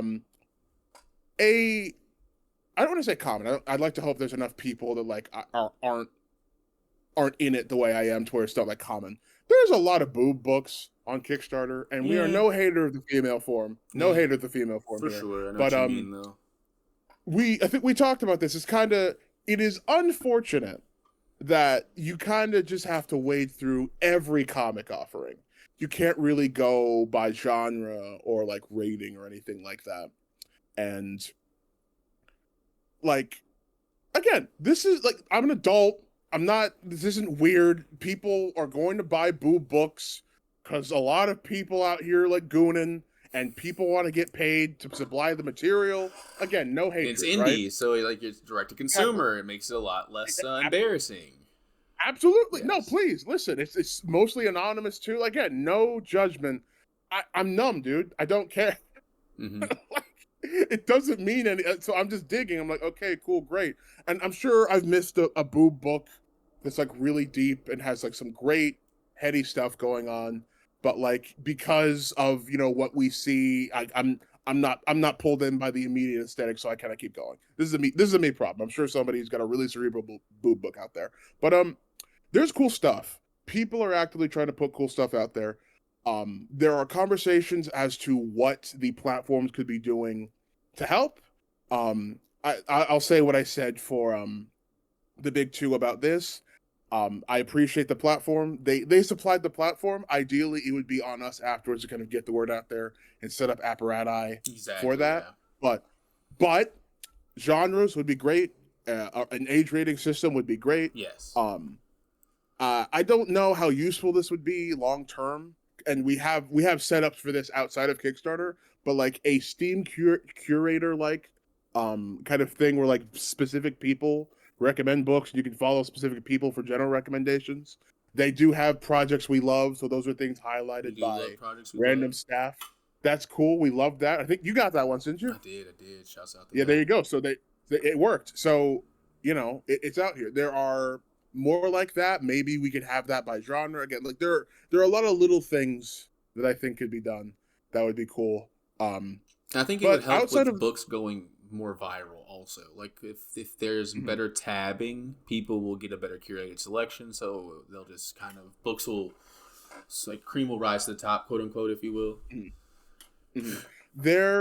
I did see a conversation, hang on, Tyler and Tony James were talking about what Kickstarter can do, and the conversation of like a panel of people who elevate specific products came up, and I forget what the full context behind Tyler's relationship with Webtoons was, but their team, the people who like did recommendations, it was two girls and they only did romances, according to Tyler. So we'll take him at his word. We got gaps. That's an unfortunate. Gaps will happen. That's an unfortunate situation, and I think there's a way around that. We could have the panel rotate semi-regularly. Like, yeah, sure, like this group of 5 people is really into westerns, but next week we're gonna get the guys that are into sci-fi. You know, Yeah, have like I like think this yeah, month is like a theme. We got these people to come and give you recommendations. That way, it's like fresh too. Like, what if like Stephen King came and gave his sci-fi recommendations for the month? Like, that'd be sick. honestly, dude, celebrity endorsements. We're already effectively doing that with forewords, but like that on there, that's cool. And whatever system that would be implemented to try and like help with this, there would always be pushback because we're imperfect people and we're incapable, as of right now, of making perfect systems that won't like leave somebody out. Yeah, 100%. So I So think, there's always going to be a crack that someone can fall through, but we can definitely do a little bit more, just like you said. Because it's like we were both saying. Like, I think that yeah, there are a lot of really good books to be read right now, but it is like you're saying, you have to find them, and I think so. if you have to find books, you know what I mean. It's just going to be Mhm. like a library has a librarian, so that way you can Yeah, get recommendations. They can tell you, they can curate an entire list of things for you to, summer reading lists or my favorites, or and like even not even from a library perspective, what if just from like we're selling books. Barnes and Noble does the same thing. You know what I mean? yep. So no, again, we have people on YouTube. We got people talking about the books they like. That's good. Keep doing that. Mm-hmm. Um, some more stuff on the website would be great, but I think, that's just kind of the state of of crowdfunding as of right now. I will say, I don't mind a long turnaround on a book if it's cool. I think Yep. I've been Same. waiting for not 2 years, but it's been a while since Slasher U got it. Did you hear about Slasher U? Yeah. Yeah. I heard. I know what you're talking about. Okay, yeah, no. So yeah, no. We have to pay for shipping when it gets here. So I'm not looking forward to that. That I is dropped one. almost I a will hundred say, dollars. Kickstarter creators, bro. If you can find a way to just when they take that money from them at the end of the Kickstarter, let that be the one time, man. I Hey, will say, because like I had a book recently. It was the AWA book. I think Illuminati, the one that they did with Brian Sinkinkowicz, Sinkinowicz. I'm mispronouncing his name. I'm so sorry. I know who you're talking Yeah, but about, like but yeah, Charlemagne the God, that that book. guy. It out of the AWA offerings, it definitely looked really good. It sparked my interest. And one of the main reasons why I backed the book is because they had volumes that were $20. Unfortunately, I'm having to pay for, because I'm pretty sure I paid for shipping on that Kickstarter. I'm not. I might be delusional, but I remember when there's a price for a book and then a price underneath it, and Yeah. months later for them to tell me your book's getting shipped out, you need to pay for shipping. Mhm. That doesn't feel good. Especially considering that the shipping was like pretty expensive. I think it was about $10. It's like, like Ooh. 10 to 15. So it's like, oh, that's a lot, bro. Now listen, holiday shipping is terrible. Dude, I got murdered shipping something overseas. Oh yeah, Um, that's a hard one. That's right now. I'm still trying to I figure out how to make that accommodating, because right now we're only doing yeah, domestic because of it. yeah, no. Pirate ship helps. Thank God they even have tracking numbers for some of that stuff. But nah, dude, if you don't have like that on lock, it's not good. So I think on the next one, I'm gonna try like getting in there and figuring out like some more international stuff. And of course, thank you to the international homies. I'm glad you guys wanted the hard For copy. sure, for Um, sure. And like that's the why easiest thing, yeah. and that's Oh, why I try to do cool. that low price also for the Yeah, digital. Because like, what if like someone's in India or something? You know what I mean? Like, yeah, exchange rate between like rupee and like the dollar's pretty large. And people have yeah. bread all around the world, but whenever that exchange, you oh my god, like $5 into something else, it might be a weird. It might be more accommodating. You know what I mean? For someone to be able to come to that barrier. So Yeah. that's something I also think about, especially considering that that's going to be the way they can engage with my books that I can't ship to them yet. So Of course, yes, definitely. But yeah, no, dude, we get some cool stuff. Books are cool right now. I'm happy. This is a good time, legit. I agree. Um, Also, I will say this one little final closing thing. mm, Whenever you invest in Kickstarter, you do get the fun little cool stuff, like full little trinkets and knickknacks, and like the fact you did the poker chips and everything. Getting cool prints, getting cool stickers, things like that. You will get those opportunities a lot more with books on Kickstarter as well, because you have like stretch yeah, goals and things like that. So mm, it's a very interesting time. if you haven't backed a book on Kickstarter, honestly, I would recommend it just because like it's kind of fun to just support someone's dream, especially like that first time you're backing a book. It's just like, ooh, okay, I'm like a part of like a little club. You know what I mean? That's kind of fun. So Kickstarter's up. 100. It can do more, but crowdfunding is on. It's a great thing. It's a great thing. Mm-hmm. So yeah, no, cool books out there. Since we're talking about books, hey Mark, what'd you read? What you been reading, man? So I have been Pride Month, trying to read more books that feature folks from the LGBTQIA community. And I found recently that like amongst my physical books, outside of probably like Saga, I didn't have much. So I was trying to remedy that reading digitally this month, and specifically this week. I was reading Something is Killing the Children. That book is awesome, dude. Follows Erica Slaughter. She's like pretty much like I don't want to reduce her character down to another thing, but it's giving supernatural in the form of like she's like a one-man Winchester. Okay. She doesn't need no brother because she does it all herself. Now don't get me wrong, she has a sidekick. And like it's like essentially someone who survived a monster attack in the town, and now he's kind of like wanting to step up after watching all of his friends get murdered, right? And like the monsters are super cool. Kids can see them because they like still believe in them, but adults can't, and they have to like do special things to try and be able to see them. Which is why they target children because they can see them, which is super duper interesting.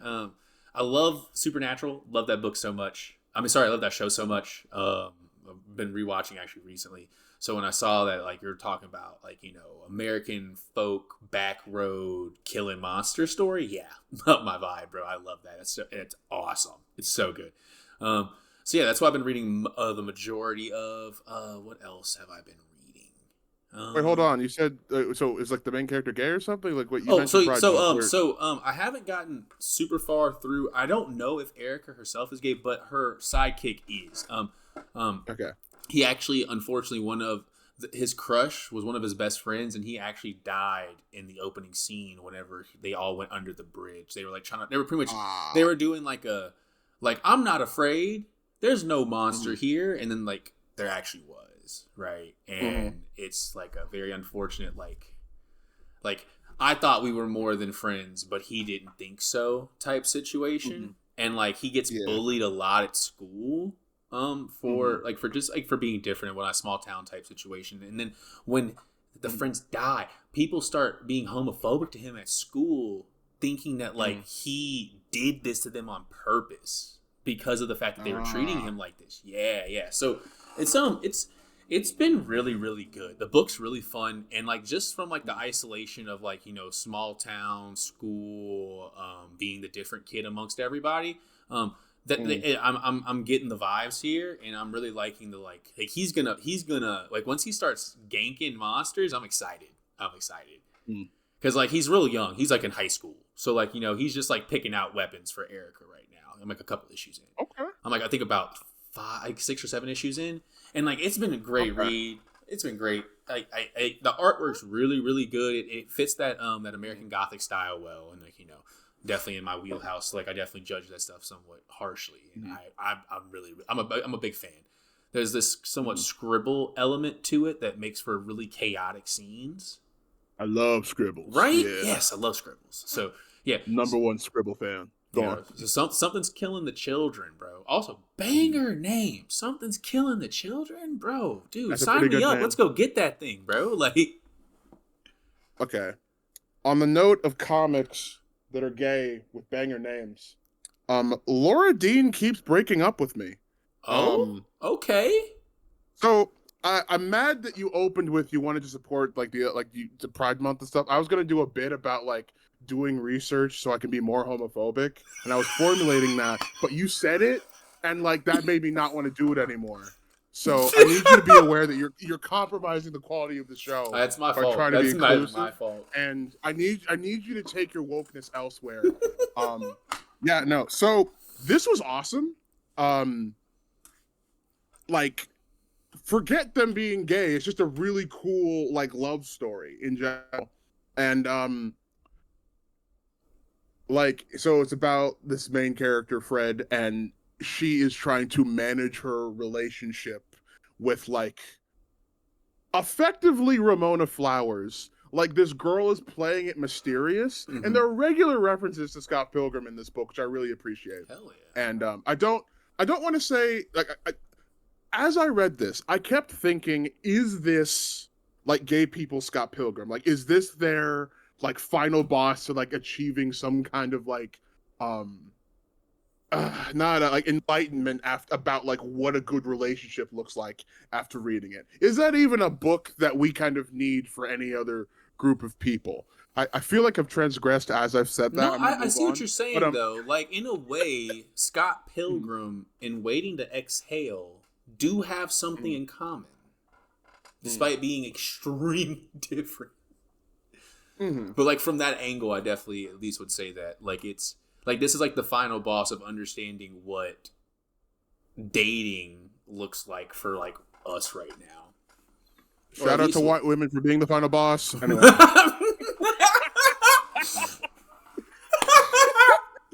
Oh, let me stop laughing. Let me stop laughing. That was a little No. bit too Hold on. loud I of a think laugh. Excuse me. I wrote that somewhere. Like, wow, imagine the final boss of being gay is just a white woman. You hate to see it. It is what it is, bro. It is True what though. it is. I do have a quote for you. I did take some notes on this. Let me pull this up. Um, so this is closer to the end. Have you read Lordine? Mm-mm. Okay, cool. So I'm not going to do the whole thing. Just so I recommend it wholeheartedly, for everybody, even if you're homophobic, because like the concept of okay, but like how does this work? It's a person, and like what happens is like you can be terrible, whatever you are, and like it gets even harder when like you are in a subgroup because like you have less people, well, sorry, sometimes depending on your network of people, you have less people you can seek comfort in. You know, um, being gay as a part of like being in a relationship is like it's an extra layer that manifests all over the course of the story, and it's really, really. It was cool being an outsider looking in, like, wow, that's so cool. That felt that felt colonial. No, Anyway, I know quote. what you mean. I know what you mean, right? It's like last pod, right? You know, when you're exterior to a culture and you're trying to critique it, you want to make sure you're coming with nuance and at least some understanding, because you know, Dude, there's no reason no to. critique whatsoever. Go on. No, I know what you mean. First of all, that title's awesome.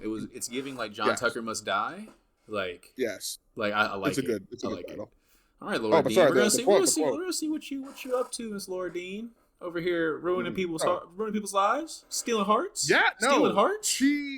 Laura Okay. Dean, the character, is like effectively a giant cat. Okay. Okay. That's just the easiest way to talk about her, and like every cat owner is gonna have their own like, oh, okay, cool, I get it. But favorite quote. Well, there's two. There's my favorite quotes all the way at the end. My second favorite is love is hard, breaking up is hard, love is dramatic, breaking up is dramatic. And there is this advice column that the main character is kind of typing into over the course of the story. And to paraphrase, kind of one of the big responses she got back was like, "There's this idea that breakups and love needs to be clean. Um, we are not a clean species. There is very little that we do as people that like isn't messy in some way, shape, or form. Every relationship has like some level of like mess upness to it, and that Mm-hmm. doesn't make it okay. But like the fact that like you're trying to make it clean, like is almost doing yourself a disservice because like a lot of people like you, it's normal for it to be messy, and as much as we want to mitigate the harm that this messiness can cause, like it's not necessarily your fault. We got stuff going on. We got things we got to deal with, and it's a whole thing. That's I definitely something recommend I've it. had to realize as I get older. Like in moments where I was Yeah, younger, and it's like, oh, I would have been like, rah rah rah. I'm gonna be super angry. indeed, As I've gotten older, indeed, it's like just have patience with people. So that's super cool. literally, That story sounds awesome. yeah, yeah. If I can give it one critique, actually, you know what? No, not really a critique. It was just the perspective we get on Laura. We don't really get a lot of time, if any time, in her head, and we're kind of just with Freddy the whole time. But we get looks at other people. I think the fact that like she's kind of an enigma to everybody is a really cool element. We get some definitive stuff about her close to the end, but like there's so much about her character that is up in the air. And her aloofness is really cool, and I definitely think she leans into it, and that's part of her appeal. But like just that navigating her relationship to the people around her, especially the main character, was really fun to experience. But yeah, Laura Dean keeps breaking up with me. You read anything else, sir? Um, I've been like reading like like stray issues here, big two stuff. But like I think the majority of the stuff I've been honestly reading has just been like stuff that's been killing the children. I want to honestly because there's a big universe for that. They have like a whole like exterior to just what her and James are doing like right now in the town. Because right now it's like they killed Monster. She had babies, so now we have to find the babies. Right, 5 babies. And that's it's gnarly, bro. Like she's been like the monster takes the kids so she can like feed her babies with these children. Oh yeah, no! Like one dude, like his sister was missing, and he like goes into the nest and she's just like there, like yeah. Oh no! Yeah, not Alien 3. it was rough. It was rough. It's some good stuff, and I want to go like they have like she's like I think she's adopted too. Because, like, she comes from, like, this family from Chicago called the Slaughters. And, like, they're, like... She's very rough around the edges compared to them. Like, they're, like, old money, it seems like. So, yeah, I'm trying to, like, just get through the main series so that way I can try and jump into some of the other stuff. But one other book I will say this. I did read... Have you read Exquisite Corpses? Ooh, no, what is this? All right, so that is a new book coming out, I believe, with... I can't remember who the publisher is. But it is essentially 12 of the richest crime families. They are all spread out across certain states. And they have decided to... It's essentially the time in this generation for them to try and crown who the next leader of the families is going to be, right? It's very like a Cosa Nostra mob, like families type deal, right? And what they do is each family gets a hitman, and they have to have the hitman represent them and the family, and they send them all to this small town where they have to pretty much have like this battle royale amongst the different contract killers.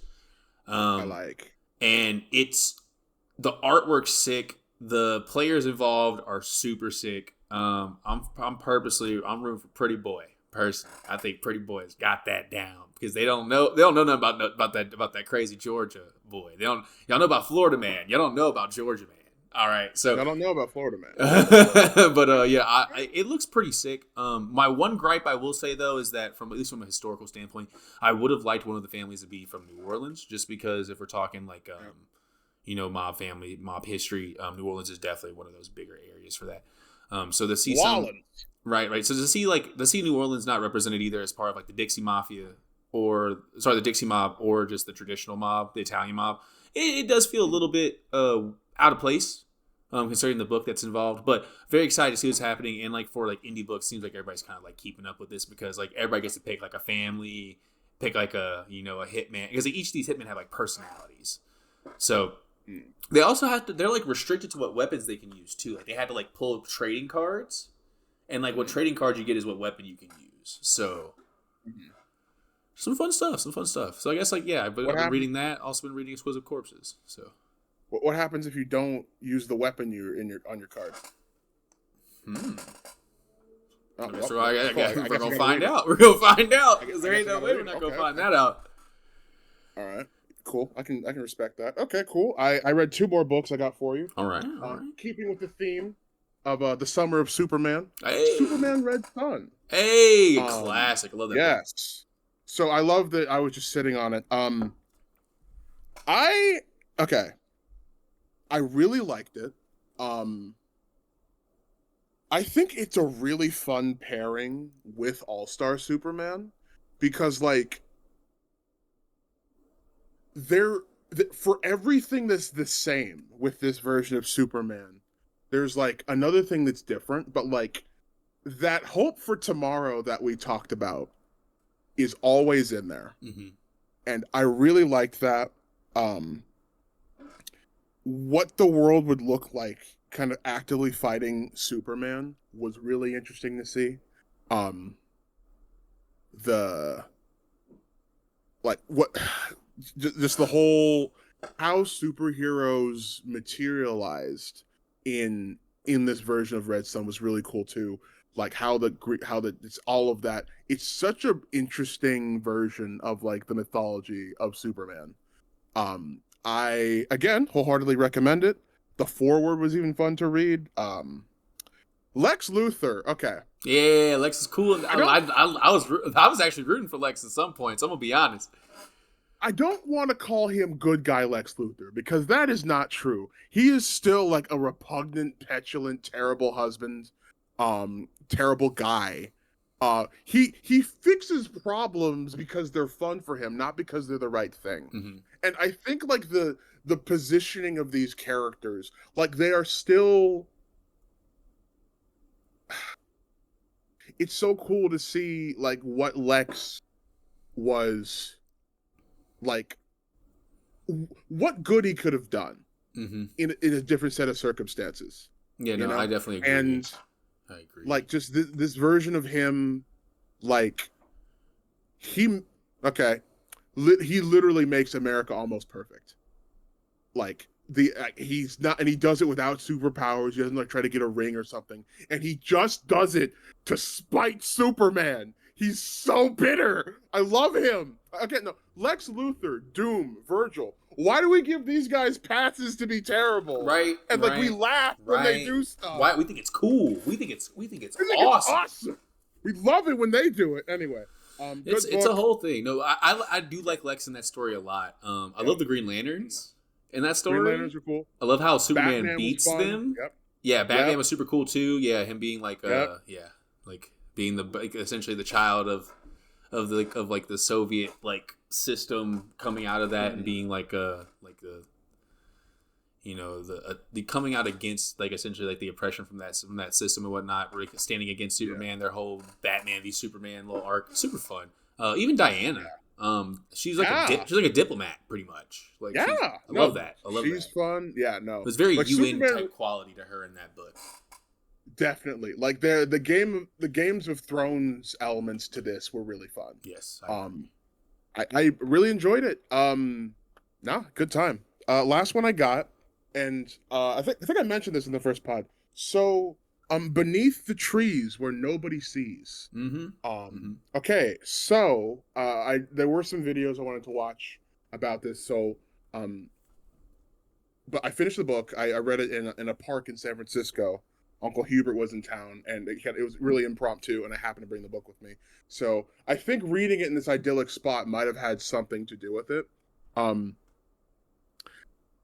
As I read it, I kept thinking about Be Kind, My Neighbor. The premise is very similar. There are murders happening in a small town. The major difference is we are actively in the head of a murderer in Beneath the Trees Where Somebody Sees. Or where nobody sees. Whereas in Be Kind, My Neighbor, like, we are adjacent to a murderer, but we are never in their head. Like, we understand the mechanical reason of why, but if there is anything deeper, we straight up don't know. You know? This extra time with them, like how it feels, like all of this stuff, it creeped me out. Straight up.